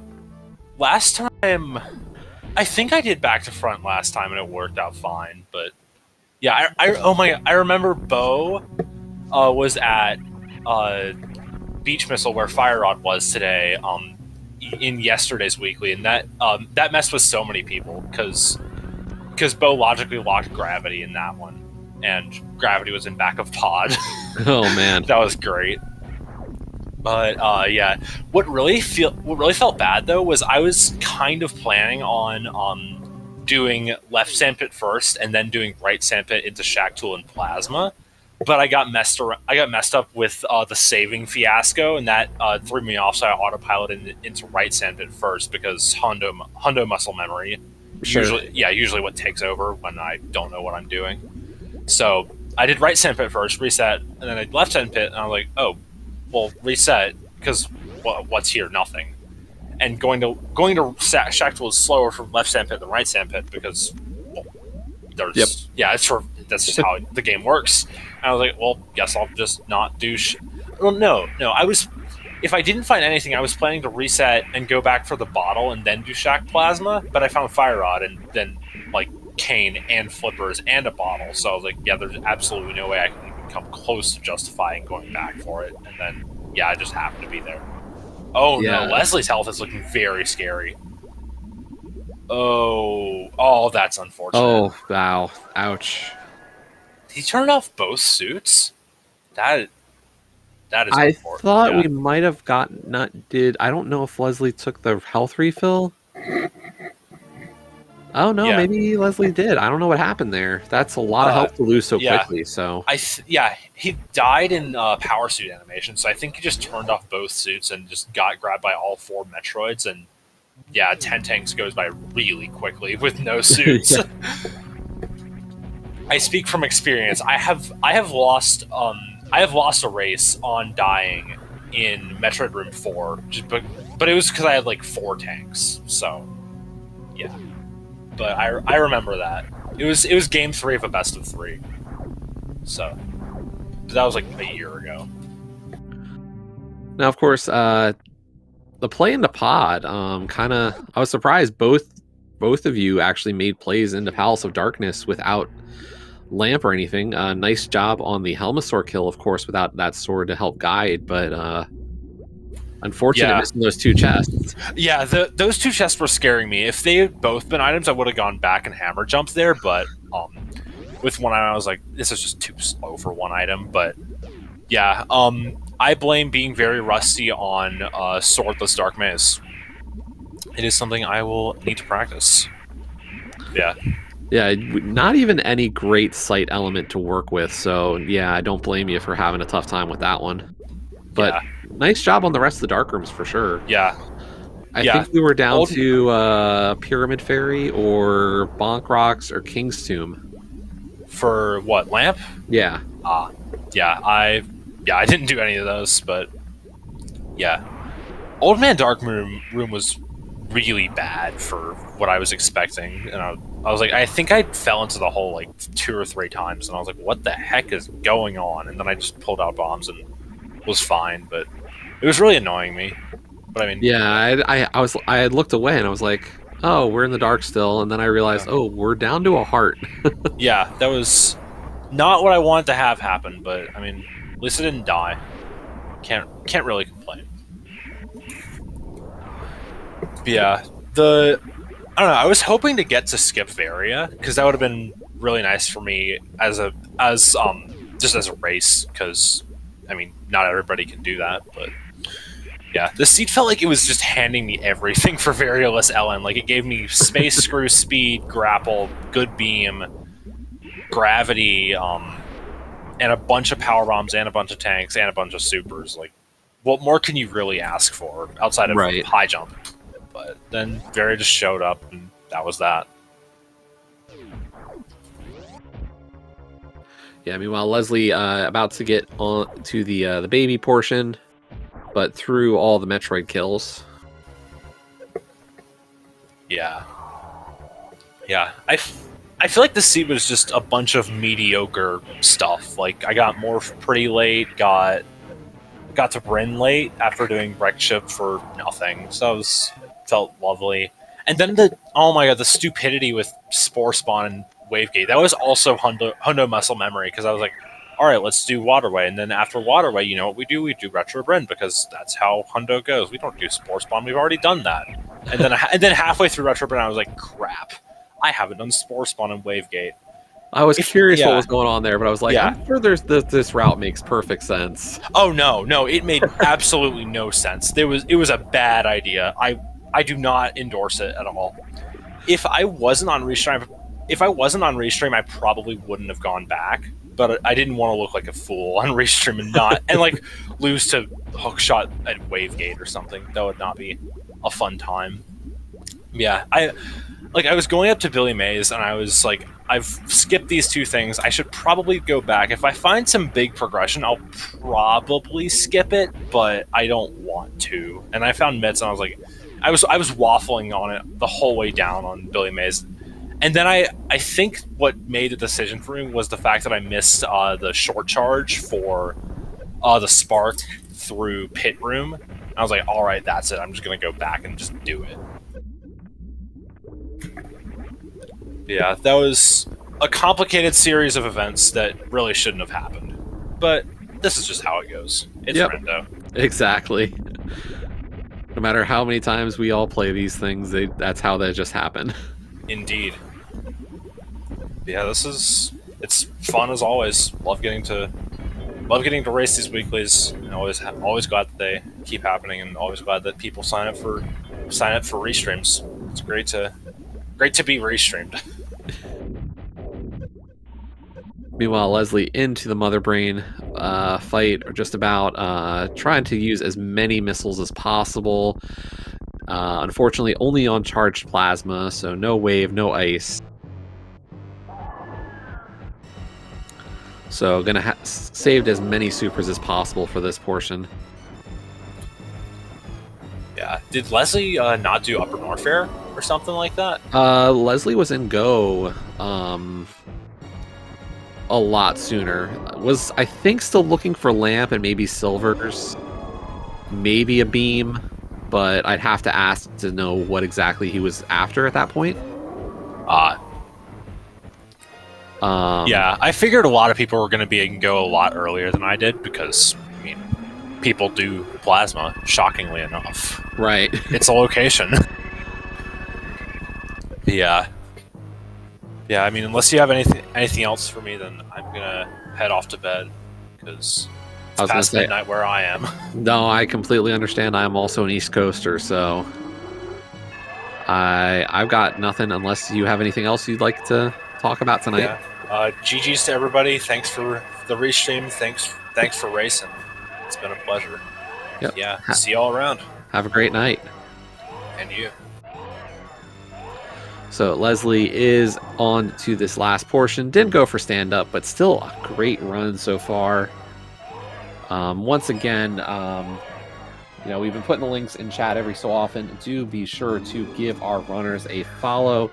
Leslie Pro and MM2 really putting on a great show tonight, showing just so much of how this game works. And of course, also a shout out to my tracker, or the tracker behind the scenes tonight, Matt Ewok Herd, doing a great job, not only clicking all the buttons, but also typing in a chat for me to make sure I know where everything is as it goes. So it has been so invaluable at every step for me, just to have such a great tracker around.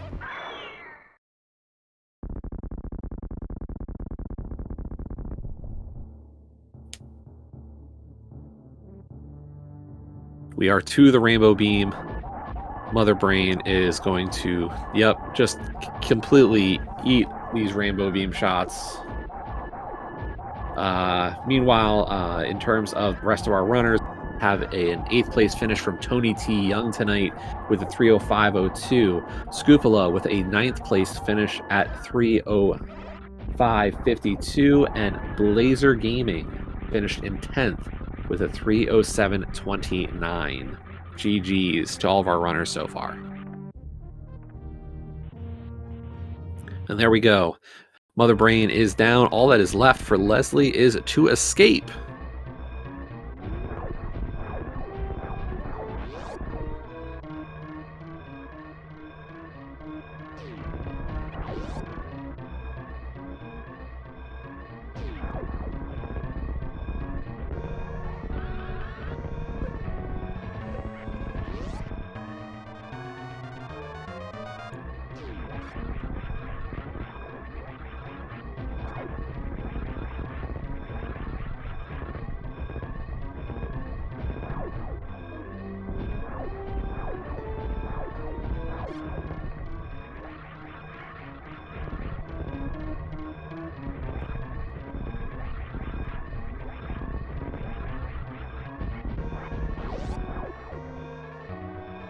Going nicely so far, just has this shine spark up, and gonna make it.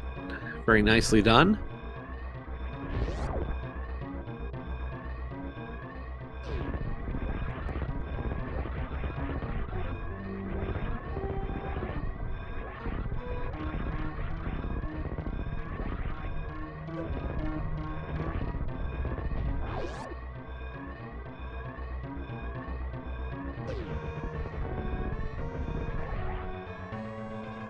And there we go. Leslie Pro 04 finishing in 11th place tonight, second on the restream with an official time of 3:14.21. Get those GGs in chat for Leslie.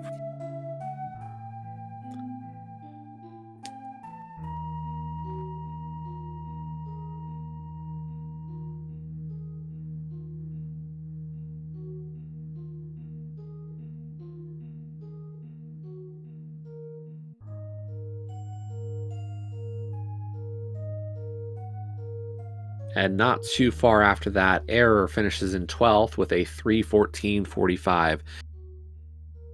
Still some runners finishing up tonight, and it does look like Leslie will be joining us soon in the comm booth as well.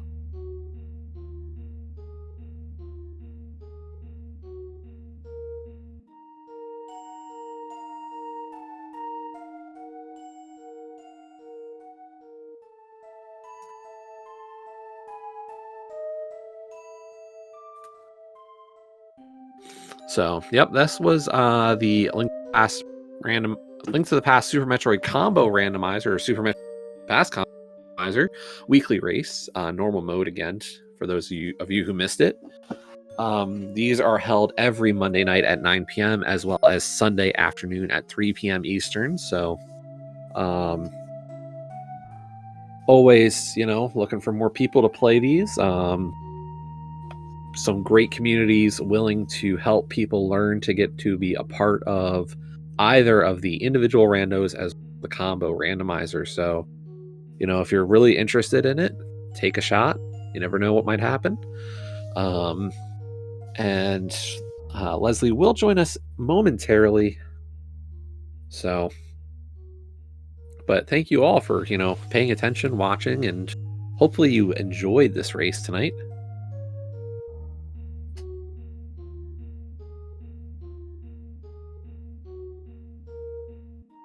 Do you see we had a 201 collection rate over on MM's side? That is 201 checks out of 316 total possible. So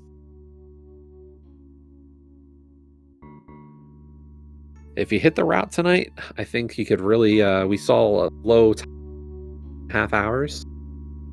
So definitely a relatively god route possible on this one for sure.